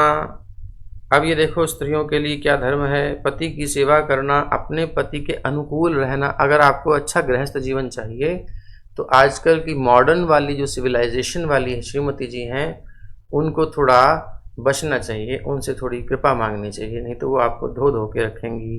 क्योंकि सिखाया ही जाता है, मैं क्यों झुकूं, मैं क्यों झुकूं, मैं क्या कम हूँ, मैं भी कमाती हूँ, मैं भी ऐसी हूँ। तो टकराने के लिए आप मिले हो क्या, ये कॉपरेशन के लिए मिले हो? टकराना है तो फिर तो युद्ध ही कर लो, फिर तो बात ही खत्म हो गई। फिर तो ये मिलन होना चाहिए रिंग में, एक जा करके जहाँ कुश्ती का होता है ना, WWE होता है, WWF होता है, वहीं जाके मिलो। फिर काय घरस्ती भसाते हो? देखो अगर आप बोलते हो गौरंग और आपकी पत्नी बोलती है नित्यानंदा, तब तो आपकी लाइफ सेट है। और वो कुछ और बोलती है तो गड़बड़ है, मतलब कॉपरेशन नहीं है, तो वो जीवन नरक ही है, वो गृहस्थी बेकार है। पति की सेवा करना, अपने पति के अनुकूल रहना, पति के संबंधियों और मित्रों के प्रति भी समान रूप से अनुकूल रहना तथा पति के व्रतों का पालन करना, ये 4 नियम पतिव्रता स्त्री हेतु पालनीय है। अब आप कहोगे भाई पति के लिए कुछ नहीं बताया, भले इतनी देर से क्या चल रहा था, ये क्या चल रहा था इतनी देर से? उन सब अब 4 वर्णों की बात आ गई ना, उनके गुण बता दिए ना कि कितने इतने सुंदर गुण होते हैं। वो पतियों के तो गुण हैं जी, श्रीमती जी। इन गुणों से युक्त पति होता है तो स्वाभाविक वो धर्मात्मा होता है, वो क्रूर शासक जैसा नहीं होता। वो पत्नी के साथ हिंसा नहीं करता, उसका सम्मान करना जानता है, ऑलरेडी उसके अंदर गुण हैं। इन वर्णों में जो भी पति होते हैं उनके अंदर गुण होते हैं। और उस पति की सेवा के लिए पत्नी का भी धर्म ये होता है कि वो कॉपरेशन करे, बस उसको कुछ चिंता नहीं करनी, पर्सनल अपनी उन्नति के लिए कुछ चिंता नहीं करनी। ऐसे पति की जब वो कॉपरेशन सेवा करती है तो क्या होता है, उसको लाभ मिलता है, उसमें शेयर मिलता है। 50% तो कंपलसरी है। वो अलग से कुछ नहीं कर रही, अपना साधन भजन कर ले तो बहुत अच्छा है, बट टाइम नहीं है, नहीं कर पा रही, उसको इतनी सेवा में रुचि है, सेवा में उसका समय नहीं मिल रहा है, बच रहा है, तो वो उसी में मिल जाएगा उसको। अर्धांगिनी है, पति के कार्य पूरे होते हैं पत्नी के साथ, यज्ञ में भी अधूरा रहता है अगर वो नहीं बैठे साथ में तो इसलिए एक सदगृहस्थ के यहाँ ये दोनों आवश्यक हैं। पति जो पालन करता है वही पति है, उसकी मानसिक रूप से उसका पालन करे, नहीं उसकी इमोशंस की भी केयर करे, उसकी शरीर की भी केयर करे, उसकी हर प्रकार से उसकी केयर करे, तभी पति है। पति की सेवा करना, अपने पति के अनुकूल रहना, जैसी उनकी इच्छा हो उसमें सेक्रीफाइस कर देना, पति के संबंधियों तथा मित्रों के प्रति भी समान रूप से अनुकूल रहना। ये नहीं कि पति के साथ तो खूब बढ़िया से न्यूक्लियर फैमिली में चल रहा है, लेकिन कोई आ गए, लो आ गए सिर पे हमारे, अब इनको झेलो, बस फिर गई काम से। पत्नी नहीं है वो, कुछ और ही है, आप जो नाम दे लो उसको। मित्रों, पति के संबंधियों और मित्रों के प्रति भी समान रूप से अनुकूल रहना, जैसे पति के प्रति वैसे उनके प्रति, मतलब पति की अनुकूलता में ही उनकी अनुकूलता होनी चाहिए, ये मतलब है। और पति के व्रतों का पालन करना, जो पति ने संकल्प किया है। अब इसका उदाहरण सबसे बड़ा जलता हुआ देख सकते हो तो गांधारी, आंखें नहीं थी क्या उसकी, लेकिन वो तो बहुत ऊंची आगे चली गई, वो एक्स्ट्रा हो गई। और उसने क्या कहा, बोले पति के जब नेत्र नहीं हैं तो वो कदाचित मेरे मन में कहीं बात आ गई और मैंने कह दिया कि तुम अंधे हो, क्योंकि गृहस्थी में लड़ाइयाँ हो जाती हैं ना, क्योंकि दोनों इक्वल जैसे हो जाते हैं, फ्रेंड्स से हो जाते हैं दोनों के, तो बोल भी देते हैं कई बार। तो फिर कहीं कदाचित ऐसी बात आ गई तो मैंने कह दिया तो मेरा तो सब नष्ट हो जाएगा। वो पतिव्रता थी, सती थी, इसलिए उसने कहा कि मैं ही अंधी हो जाती हूँ, मुझे ये अहंकारी ना है। सो पट्टी बांध ली आंखों पर। ये है पति के व्रतों का पालन करना। इसका मतलब ये इतना अच्छा उदाहरण नहीं है, लेकिन एक ज्वलंत उदाहरण, एक जल्दी से समझ में आने के लिए है। ये अच्छा मतलब इस स्टेटमेंट के अनुकूल नहीं बैठता इतना, क्योंकि पति के व्रत जो हैं उनमें सहयोग करना। भगवान की सेवा में आज ये व्रत लिया, भाई चातुर्मास हम रखेंगे तो चातुर्मास का पालन ऐसे ऐसे होगा। ठीक है जी, हम तैयार हैं, हम भी आपके साथ हैं, आपकी सेवा करेंगे। बोले अब हम सोच रहे हैं कि हम मौज मस्ती बंद करेंगे, बहुत हो गई लाइफ पशुओं की तरह जीना, अब हम महामंत्र जपेंगे, सुबह मॉर्निंग में जल्दी उठा करेंगे, घोड़े बेच के सोते रहते हैं 10 बजे तक, 9 बजे तक, 8 बजे तक या 7 बजे तक। नहीं, अब तो सूर्योदय से पहले अर्ली मॉर्निंग उठना है, और बस अब हम जो भी है वो ठीक है, अब सुबह कुछ नहीं ना, सुबह सीधा भगवान हमारे बीच में और कुछ नहीं, हरे कृष्ण लग जाएंगे बस। हाँ चलो ठीक है, मैं भी आपके साथ हूँ। तो वो गृहस्थ अच्छा है।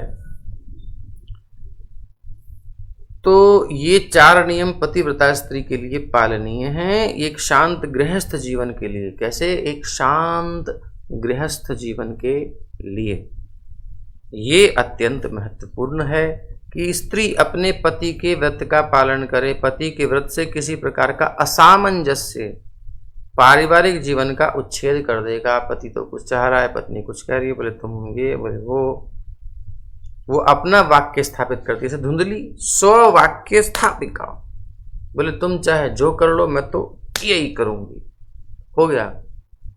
पति के व्रत से किसी प्रकार का असामंजस्य पारिवारिक जीवन का उच्छेद कर देगा। इस प्रसंग में चाणक्य पंडित का उपदेश अत्यंत महत्वपूर्ण है। दंपतयोः कलहो नास्ति तत्र श्री स्वयमागता। जहाँ पति पत्नी में झगड़ा नहीं होता वहाँ भाग्य की देवी लक्ष्मी, मनी और हनी सब आ जाते हैं। लक्ष्मी स्वयं आती है, प्रसन्नता आती है, शांति आती है, लक्ष्मी का ही स्वरूप है। स्त्री की शिक्षा इस श्लोक में दिए गए संकेतों के अनुसार होनी चाहिए, जो कि आजकल नहीं होती है। आजकल नहीं होती है, ईमानदारी से स्वीकार कर लीजिए, इसीलिए प्रॉब्लम्स आती हैं। उसको जैसी पढ़ाई, वास्तव में अपनी बुद्धि नहीं है किसी की, हम पढ़ाई तो पढ़ ही रहे हैं। वो छोटी बच्ची थी तब से उसको ऐसी पढ़ाई पढ़ाई गई, तभी तो बड़ी बनी, उसके अंदर ये सब चीजें आई। वो लड़का था, उसको ऐसी पढ़ाई पढ़ाई गई, तभी तो ऐसा बना जैसा आज के परिवेश में दिखाई देता है। इनोसेंट थे दोनों, गलत शिक्षा दी गई, गलत परिवेश दिया गया, बिगड़ गए।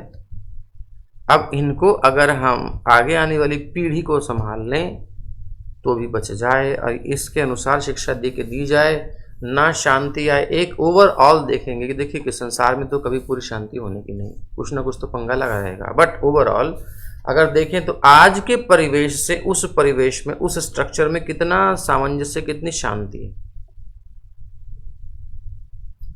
जब दोनों को बता दिया उनकी उनकी ड्यूटीज ऐसी ऐसी हैं, तो उनको पता है उसमें एडजस्ट कर लेंगे, हैं?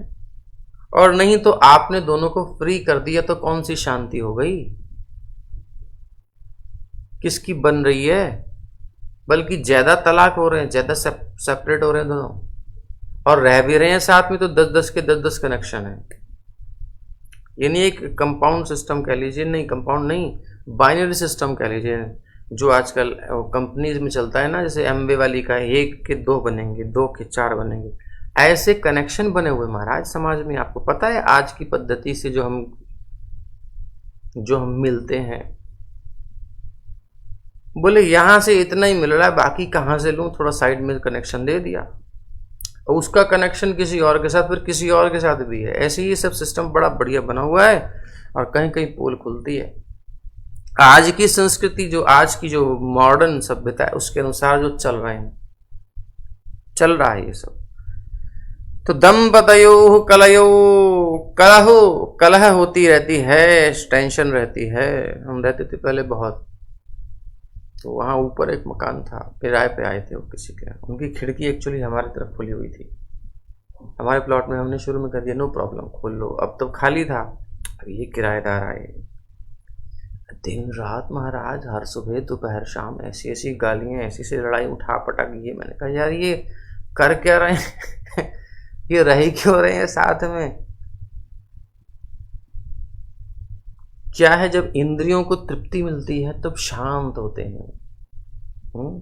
जब रसगुल्ला मुंह में आता है तो बोलने का मन नहीं करता, और जब रसगुल्ला मुंह में नहीं आता है, फिर भूख लगती है, भड़कती है वो, या मतलब कुछ मिसअंडरस्टैंडिंग होती है, अब आप समझ लीजिए जो भी है, तो फिर वो भिड़ते हैं, ईगो हर्ट होता है। तो एक ने झुकना तो सीखा नहीं है ना, सामंजस्य तो सिखाया ही नहीं गया है। बोले अकड़ के रहो, अपने गर्भ में रहो, गुरूर में रहो, अपने स्वरूप में रहो। स्वरूप तो नहीं है खैर, हम भी कुछ हैं, हम काय को झुकेंगी, तुम भी तुम झुको। तो वो स्वाभाविक उसका ईगो अधिक होता है, एक का बढ़ा दिया गया, दोनों का लेवल इक्वल कर दिया गया, बेटा यहाँ रहो। तो अब एक एक चोंचें लड़ती रहेंगी, और एक आध की चोंच टूट जाएगी, वो पक्षी चिल्लाएगा, फिर वो कोर्ट में जाएगा, हैं, जिसकी चोंच टूटेगी वो कोर्ट में जाएगा कि इससे मेरा पिंड छुड़ाओ।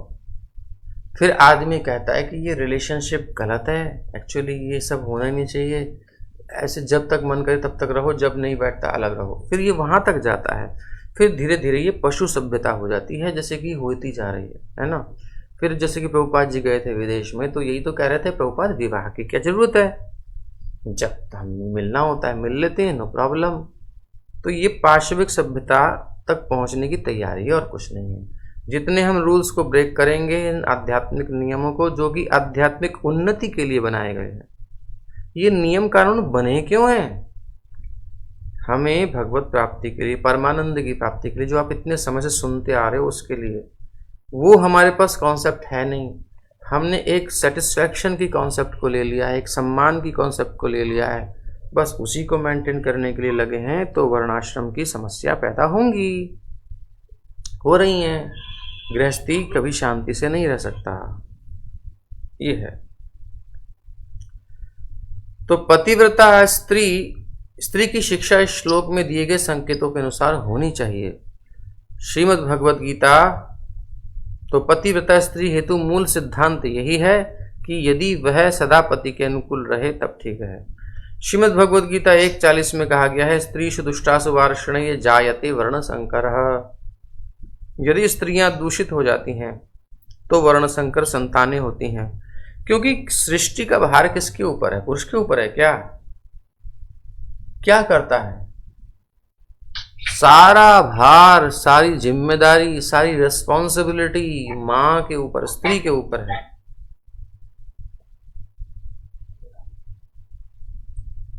ये बहुत बड़ा पद है, बहुत सेंसिटिव है, क्योंकि एक जनरेशन को चेंज करने की क्षमता मां के अंदर होती है, स्त्री के अंदर होती है। वो क्या प्रोडक्ट दे रही है उसकी चेतना पर डिपेंड करता है। वो क्या समाज को दे रही है ये स्त्री की चेतना पर डिपेंड करता है। पहली गुरु माँ है। वाल्मीकि रामायण में पढ़ लीजिए, बहुत महिमा है, गरिमा है। आजकल तो हल्का कर दिया गया है, भोग की सामग्री बना दिया गया है। बहुत बड़ी रिस्पॉन्सिबिलिटी है समाज के लिए, विश्व के लिए। उस रिस्पॉन्सिबिलिटी को निभाना चाहिए ना, उस जिम्मेदारी को, उस उत्तरदायित्व को निभाना चाहिए ना।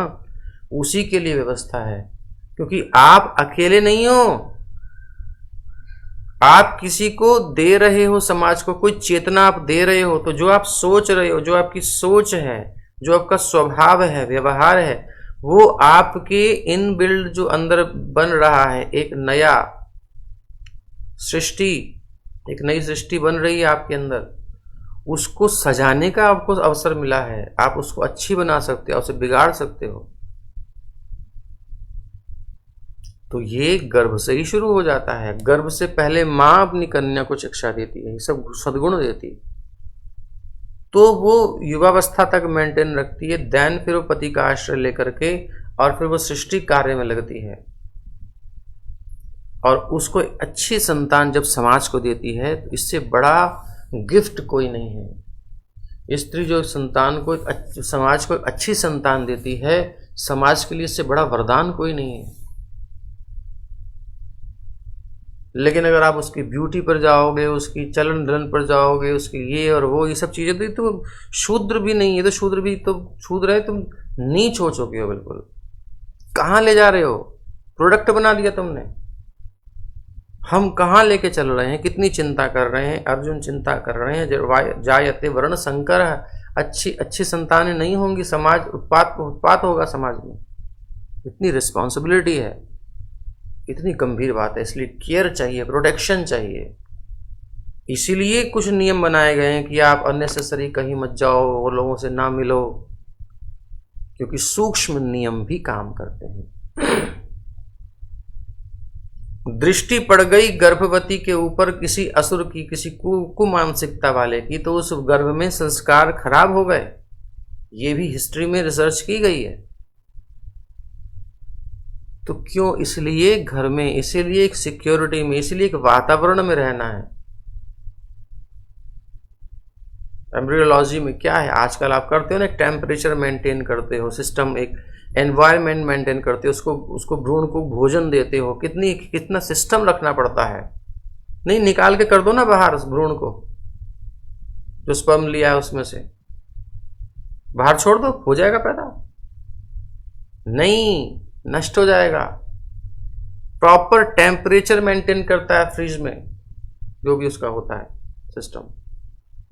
उसको time to time food available कराना पड़ता है, तब फिर उसको वापस दिया जाता है मां को।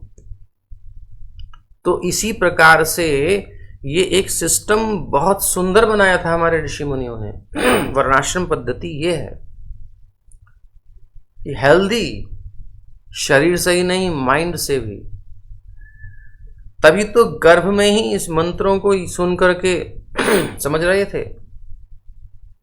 वो चेतना इतनी सूक्ष्म स्तर तक हमारा विज्ञान जाता है, और आज का विज्ञान तो स्थूलता को पकड़ता है, सूक्ष्म में पहुंची नहीं है। हमारे पतंजलि जी ने महाभाष्य में कहा है,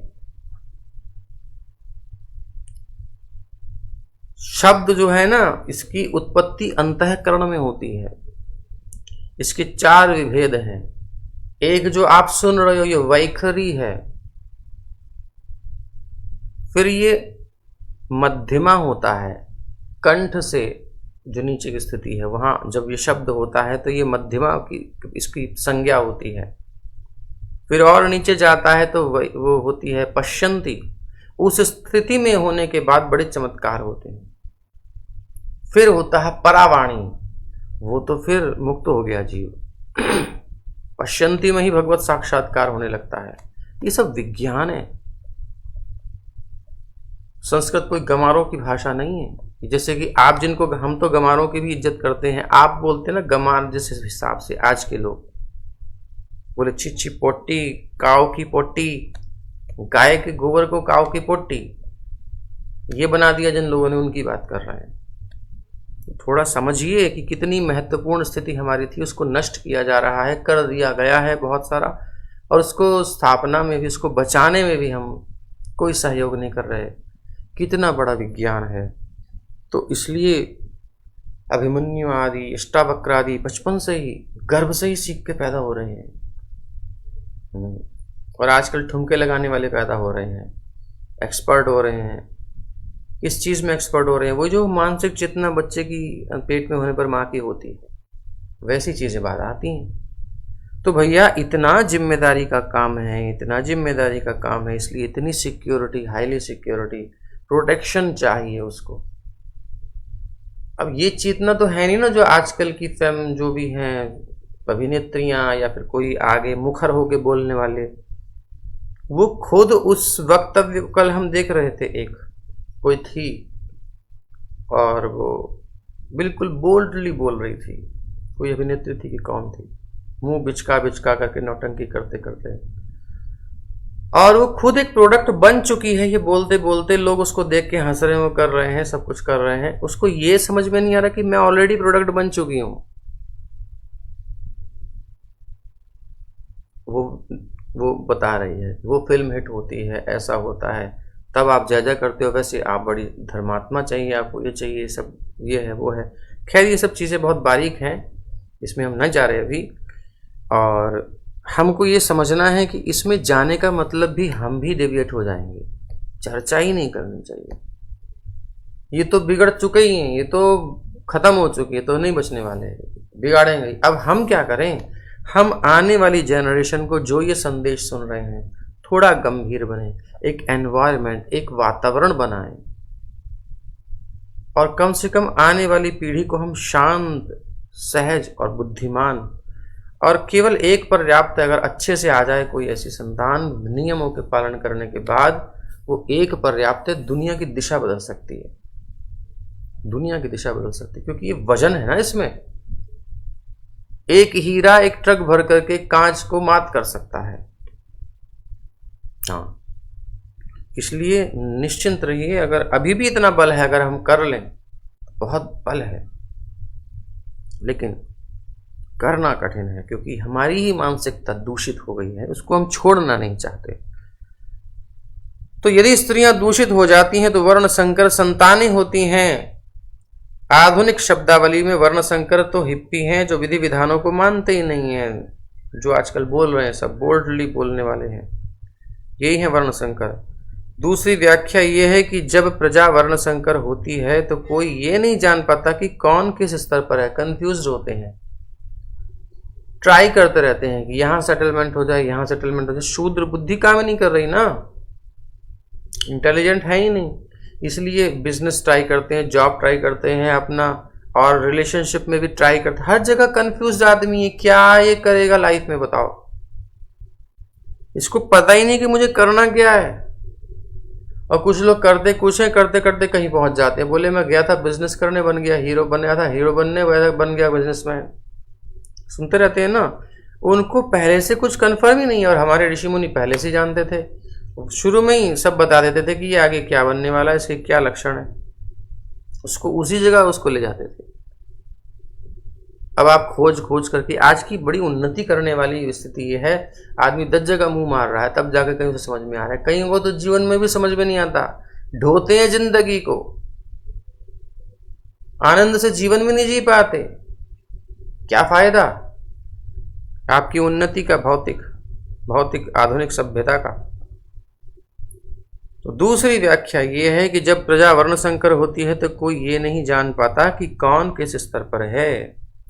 वर्णाश्रम प्रणाली समाज को वैज्ञानिक रूप से 4 वर्णों तथा 4 आश्रमों में विभाजित करती है, किंतु वर्ण संकर समाज वो कहता है सब एक है। ठीक है बेटा, सब एक है। गाय को और जर्सी गाय को एक साथ रख दो, प्रॉब्लम्स आती हैं। ये भी एक्सपेरिमेंट हो चुका है। भेद करना पड़ेगा, हर एक की अलग अलग सोच है, हर एक की अलग अलग प्रकृति है। एक गर्मी सह सकती, एक सर्दी नहीं सह सकती। गाय मरने लगी,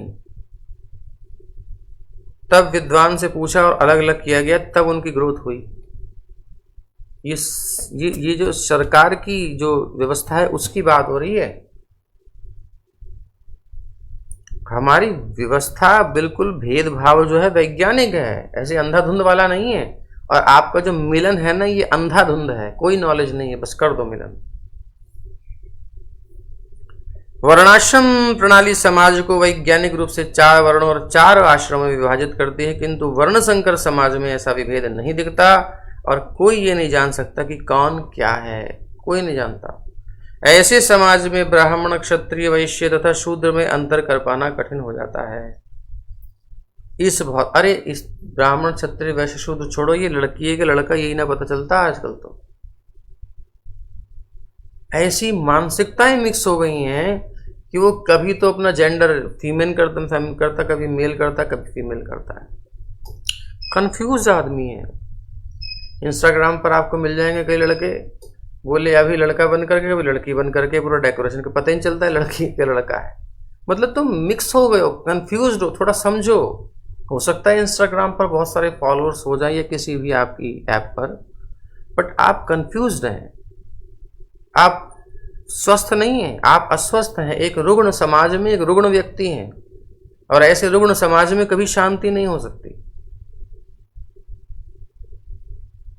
आप बीच में भी अटक जाते तो कम से कम नपुंसक होते कि हम सही है, ठीक है, कोई इसका चिन्ह नहीं है, ना इधर भी है, ना कभी इधर भागते हैं, कभी उधर भागते हैं। सेटिस्फैक्शन नहीं है, कंफ्यूजन है। ये है वर्ण समाज। वर्ण संकर समाज में ऐसा विभेद नहीं दिखता और कोई ये नहीं जानता कि कौन क्या है। ये विभेद करना कठिन हो जाता है। इस भौतिक जगत में शांति तथा प्रसन्नता के लिए वर्णाश्रम प्रणाली का आरंभ किया जाना चाहिए। जगत में मनुष्य के क्रियाकलापों के लक्षण सब कुछ सुस्पष्ट होने चाहिए। जब आप सब्जी मंडी में जाओ तो पता चलना चाहिए कि ये टिंडा है, ये आलू है, ये टमाटर है, ये बैंगन है। अब सबके सब टमाटर लगे, सबके सब बैंगन दिखे तो हम चक्कर में पड़ जाएंगे, भैया ये तो सब टमाटर ही लग रहे हैं, बैंगन अरे नहीं भाई ये बैंगन है, इस टोकरी में टमाटर है। अरे लग तो एक से रहे हैं, समझ में कैसे आए? खा के देखो, खाने में भी कुछ समझ में ना, मतलब मैं कहना चाह रहा हूं कि जब आपको कुछ अंतर ही नहीं पता चल रहा तो आप कंफ्यूज हो जाओगे ना। तो भेद तो आवश्यक है ना। इस भौतिक जगत में शांति और प्रसन्नता के लिए क्रियाकलाप जगत में मनुष्य के लक्षण स्पष्ट होने चाहिए और उसी के अनुसार उसको शिक्षा दी जानी चाहिए, तब आध्यात्मिक प्रगति स्वतः संभव हो पाएगी। भाई ये शरीर मिला है इसको, इस शरीर में इसका ये मनुष्य का शरीर है, ठीक है, मनुष्य में ये स्त्री है, ये पुरुष है। अब दोनों का नेचर डिफरेंट होता है।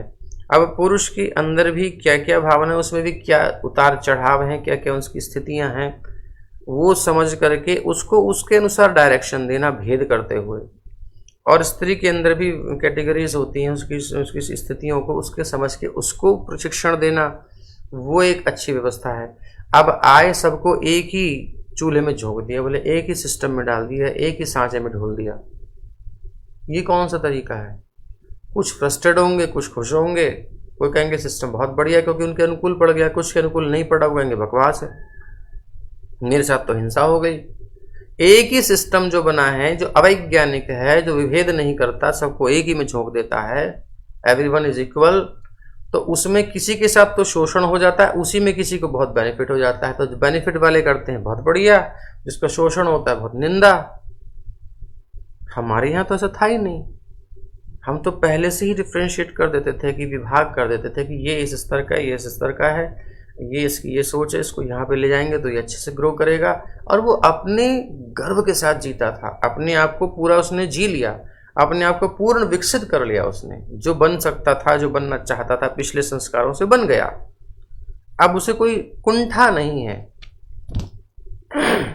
लेकिन आजकल कुंठा है, कोई संतुष्ट नहीं है अपनी स्थिति से, लगभग जिसका भी ये बात चल रही है, जो कि हमारी शास्त्र से, वर्णाश्रम से, हमारे अध्यात्म से थोड़ा दूर हैं, उनकी बात चल रही है। जो इसके निकट हैं उतनी शांति होगी उसके जीवन में, ध्यान रखना।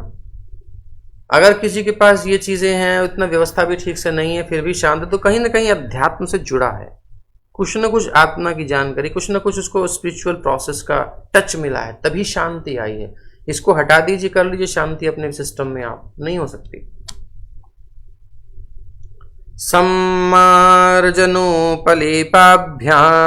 गृहमण्डनवर्तनैः स्वयं च मण्डिता नित्यं परिमृष्टपरिच्छदा कामैरुच्चावचैः साध्वी प्रश्रयेण दमेन च वाक्यैः सत्यैः प्रियैः प्रेम्णा काले काले भजेत पतिम्। पतिव्रता स्त्री को चाहिए कि अपने पति की प्रसन्नता के लिए स्वयं को अच्छे अच्छे वस्त्रों से सजाए। श्रृंगार करने को मना नहीं करा गया। वस्त्र खूब सारे देने चाहिए पति को ला ला करके।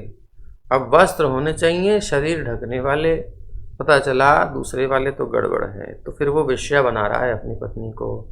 नेचुरल अगर प्रदर्शन करने की टेंडेंसी है, कुछ लोग हमें गालियां देंगे, लेकिन समझना चाहिए, थोड़ा थोड़ा स्थिर होकर सुनो समझो। ऑलरेडी वातावरण विषाक्त है, दूषित है, ठीक है। उनकी दृष्टि शुद्ध नहीं है, कोई पायस नहीं है, वो भोग की ही दृष्टि रखता है। वातावरण ऐसा विषाक्त है, उसमें फिर उनका विषय आप उपलब्ध करा लें सरलता से, सहजता से, तो उत्तेजना होने में कितनी देर लगेगी, और फिर मानसिकता बिगड़ी हुई हो तो व्यभिचार में कितनी देर लगेगी, और फिर केस होने में कितनी देर लगेगी, फिर हत्या होने में कितनी देर लगेगी, फिर शोषण होने में कितनी देर लगेगी। क्यों? केवल इतना था कि वो भूखा था और आपने भोजन उसके सामने रख दिया। सांड था, उसको लाल कपड़ा दिखा दिया, भड़क गया। वो वाला सांड जो भड़कता है लाल कपड़ा देख के, पता नहीं, मैं उदाहरण दे रहा हूं कि ऑलरेडी वो बेचारा परेशान है, बुरी हालत में है, उसकी इंद्रियां उसके कंट्रोल में नहीं है, उसका मन उसके कंट्रोल में नहीं है, इतना वीक है, और उसके पास कदाचित बल हो जाए, उसके पास कदाचित शारीरिक बल की धन का बल हो जाए, कुछ उसकी पोजीशन ऐसी हो जाए, कुछ और शातिर दिमाग का हो जाए, तो क्या वो कुछ गड़बड़ नहीं करेगा आपके साथ? करेगा। तो अच्छा है ना कि अपने आप को प्रोटेक्शन कम से कम करें पहले तो, फिर उसके बाद की चीजें बाद में आती हैं। सबसे पहले तो हम उस जगह कदम ही ना रखें। और फिर दूसरी बात, ये तो बाहर की बात होगी आपकी आज की समझ की। दूसरी बात यह है कि आप अगर यदि श्रृंगार करते हैं तो किसके लिए करते हैं? किसके लिए कर रहे हैं? ड्रेसिंग कर रहे हैं तो अब नवीरियों में पूछते हैं कि भाई आज मैं कौन सी साड़ी पहनूं, पब्लिक से पूछ रहे हैं आप, तो वो आपके इतने सारे पति हैं क्या? कौन है वो? तो जो सेलिब्रिटीज हैं वो ऐसा कर रहे हैं क्योंकि उनको अपने फॉलोअर्स चाहिए, वो वैश्या हैं प्योर, और कुछ नहीं है। तो आप उनकी श्रेणी में जाने का प्रयास करें क्योंकि आप उनको अपने आदर्श मानते हो, आप उनको अपना आदर्श मान रहे हो, इसलिए आप भी उनकी नकल कर रहे हो। ये बच्चों को पता नहीं कि हम किस प्रकार से बह रहे हैं, कूड़ा कचरा जैसे बह जाता है ना पानी के बहाव में, सब बह जा रहे हैं। प्रखर चट्टान नहीं बहती, वो बहाव में छोटी हल्की फुल्की वस्तुएं बह जाती हैं, और उनको बचाने वाला भी कोई नहीं है। तो स्त्री का सौंदर्य उसके पति के लिए होता है।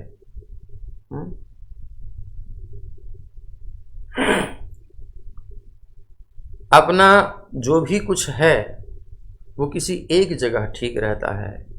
अब अपनी दुकान 10 जगह खोल खोल के रखोगे तो फिर वो व्यापार है, दुकानदारी है, वो बिजनेस है, वो प्रोस्टिट्यूशन है, नथिंग एल्स, इससे ज़्यादा कुछ नहीं है ना। अगर उस क्षेत्र में रुचि है, उस प्रकार की मानसिकता है, तो जाइए, अच्छे से जाइए, फिर कोई प्रॉब्लम नहीं है। लेकिन अगर आप चाहते हैं एक अच्छी स्थिति, जैसा कि हमारे ऋषि मुनि देना चाहते हैं, हमारे शास्त्र देना चाहते हैं, एक सम्माननीय पद, फिर एक स्त्री के लिए युद्ध होता है कि तुमने उसका अपमान कैसे किया। एक द्रौपदी के बाल पकड़ के खींचे थे, हुआ था, लेकिन उसका परिणाम क्या हुआ? पूरा कौरव वंश नष्ट कर दिया गया। अगर आपको उस प्रकार का सम्मान चाहिए तो उस ढांचे को स्वीकार कीजिए और उसको प्रमोट कीजिए, प्रखर होकर के बोलिए कि हाँ, ये हमारी सुरक्षा की व्यवस्था थी, इसमें सेंध लगाई गई, इसे तोड़ा गया। आज के परिवेश में ये उन भोगियों का, उन कदा कुछ तुच्छ पुरुषों की सोच का परिणाम है जो ये व्यवस्था दी गई है कि सिक्योरिटी से बाहर निकाल के लाओ, फिर सब लूटेंगे, सब देख सकते हैं, ओपन हो जाएगी।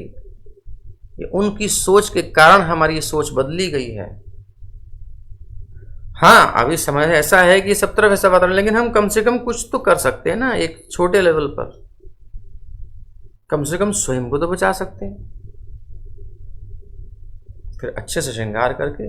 अब इसका मतलब ये भी नहीं कि हम घर में घुस के बैठे रहेंगे, ऐसा भी नहीं कहा गया है, कहीं नहीं कहा गया। आप अपने पति के साथ जाइए, बड़े बड़े समारोहों में जाइए, प्रखर होकर बोलिए, थोड़ा सही से अपना श्रृंगार हो, जैसे कि आभूषण भी होने चाहिए, आभूषण सिक्योरिटी करते हैं। ये भी सब छोटी छोटी बातें हैं। गले में किस प्रकार के आभूषण, पैरों में चांदी के, गर्म है ऊपर ठंडा, नीचे ठंडा, पैर ठंडे रहने चाहिए। कई छोटी चीजें भी आ जाती हैं, ये सब इंक्लूड है, इसको निकाल निकाल के दिखाने की जरूरत नहीं पड़ती। हमारे यहाँ तो सीधा सीधा था, सरल व्यक्ति सीधा फॉलो करता है, जो कॉम्प्लिकेटेड है वो उसमें खोज खोज के निकालता है।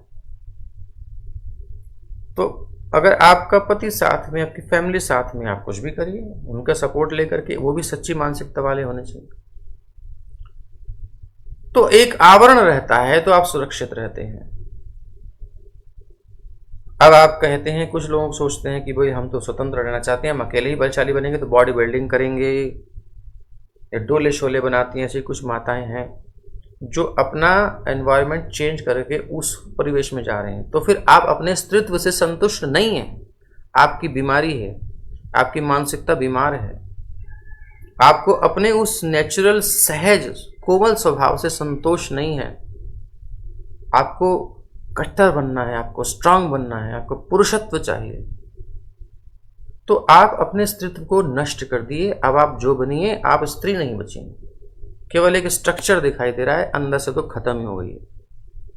वो पोषणता, वो कोमलता जो भगवान ने दी थे, वो जो इतने गुण गीता में बताए गए हैं, वो एक आनंद होता है, वो एक सुख है। अपने स्त्रीत्व का भी एक सुख होता है, जैसे पुरुषत्व का सुख है, एक स्त्रीत्व का सुख होता है। वो उससे आप वंचित हो गए, आप उससे रहित हो गए। तो कुल मिलाकर एक सिस्टम बनाया हुआ है, उसमें सबको अपने अपने अस्तित्व में गर्व करने का अधिकार है, उसको सुख लेने का अधिकार है, उसको अनुभव करने का अधिकार है, उसे पूरा फील लेने का अधिकार है कि मैं जो हूं उसको फील कर सकूं। ये एक स्वस्थ समाज है। लेकिन उसके अलावा जब हम अपनी परिस्थिति से संतुष्ट न होकर के दूसरे को कॉपी करते हैं, तो पहले पुरुष प्रधान समाज नहीं था, क्योंकि स्त्री अपने स्वरूप में संतुष्ट थी, उसका सम्मान था। आज पुरुष प्रधान समाज है, क्योंकि लड़कियां भी लड़के बनना चाहती हैं। वो लड़कों की तरह ड्रेसिंग करेंगी, लड़कों की तरह बोलेंगे, लड़कों की तरह बिहेव करेंगे। अर्थात पुरुष प्रधान समाज आपके मस्तिष्क में घुसा हुआ है, अब, पहले नहीं था। बहुत कुछ बोल सकते हैं, लेकिन इसको बोलने की इतनी आवश्यकता नहीं है। समझदार जो हैं उनको पर्याप्त समझ में आ गया होगा, बाकी जो नहीं समझने वाले हैं वो तो पता ही है, उनको कभी समझ में आना नहीं है, उनको तो हम समझा भी नहीं रहे, वो अपनी दुनिया में मस्त रहें। तो पतिव्रता साध्वी स्त्री को चाहिए कि अपनी पति की प्रसन्नता हेतु स्वयं को अच्छे अच्छे वस्त्रों से सजाए तथा स्वर्णाभूषणों से अलंकृत हो। अब पति, यहाँ आप समझ जाइए कि अगर पति में भी दोष आज के समाज के आ गए तो वो भी विकृत हो चुका है। अदरवाइज जो यहाँ वर्णन हो रहा है आज समाज में, जो कि वर्णाश्रम के अनुसार चलने वाले पति या पुरुष हैं, वही पति हो सकते हैं, ठीक है ना। तो दोनों तरफ ये बात चल रही है। पहले क्या था कि ये सिस्टम ऑलरेडी था, इसलिए एक को समझाने से दूसरे को समझ में आ ही गया, क्योंकि पहले पति का वर्णन तो कर दिया ना पुरुषों में, सब वर्णाश्रम में, और स्त्री को अलग से कर दिया, बस हो गया। उसे कॉपरेशन करना है उसमें। तो सदैव अच्छे स्वच्छ वस्त्र धारण करे, आकर्षक वस्त्र पहने, आकर्षण होना चाहिए, सुंदर अच्छे से श्रृंगार करे, बढ़िया से। अपना घर बुहारे, ये नहीं कि नौकरानी लगा दी और खुद देख बैठ के अपना टीवी देख रही है या फोन पे फालतू की गप्पें कर रही है और पता ही नहीं उसे क्या हो रहा है, नौकरानी क्या कर रही है, क्या खिला दे रही है, क्या चुरा ले रही है। क्या गड़बड़ कर दे रही है पता ही नहीं है, चल रही जा रही है गाड़ी। खैर, अपना घर बुहारे, घर से प्रेम होगा तो बुहारेगी, उसका प्रेम तो कहीं और है। तथा उसे पानी तथा अन्य तरल पदार्थों से स्वच्छ बनाए, ये सब पहले वर्णन है। यानी कि धोना पोंछना, वैक्यूम क्लीनर तक सीमित नहीं रहना। और जिससे समस्त घर सदा शुद्ध और स्वच्छ रहे, उसे गृहस्थी की सामग्री एकत्र करनी चाहिए। माताओं का स्वभाव भी होता है, उसमें उनको सपोर्ट भी करना चाहिए अच्छे से सजाने में घर को। और घर को अगुरु तथा पुष्पों से सुगंधित रखना चाहिए। उसे अपने पति की इच्छा पूरी करने के लिए तैयार रहना चाहिए। जाहिर सी बात है, स्वाभाविक स्थिति है कि यदि पति है वर्णाश्रम के अंतर्गत तो अवैध इच्छा करेगा ही नहीं, वैध करेगा, उसे पूरा करना ही चाहिए। मतलब कुछ चीजें अंडरस्टूड होती हैं, उनको समझ लेना चाहिए। साध्वी स्त्री को विनीत तथा सत्यनिष्ठ रहकर अपनी इंद्रियों पर संयम रखकर तथा मधुर वचन बोलकर काल तथा परिस्थिति के अनुसार अपने पति की प्रेम पूर्ण सेवा में लगे रहना चाहिए। अब वो जिस स्थान में सिया जी जब महल में थे तब उस प्रकार से सेवा करती थी, जब भगवान वनवास गमन किए तो श्री किशोरी जी वहां भी सेवा कर रही हैं, देश काल परिस्थिति के अनुसार सेवा कर ही रही हैं, बस साथ में रह रही हैं। और ये हम यहीं विश्राम देते हैं क्योंकि आपके 9 बज गए हैं, और आगे और सुंदर वर्णन कर रहे हैं कि क्या हमें सिखाना है अपनी बच्चियों को, और बच्चों को भी सिखाना है कि ऐसी कोई बालिका शास्त्र के अनुसार मिले तो उससे विवाह करना, तुमको उसके लिए तैयारी करा रहे हैं।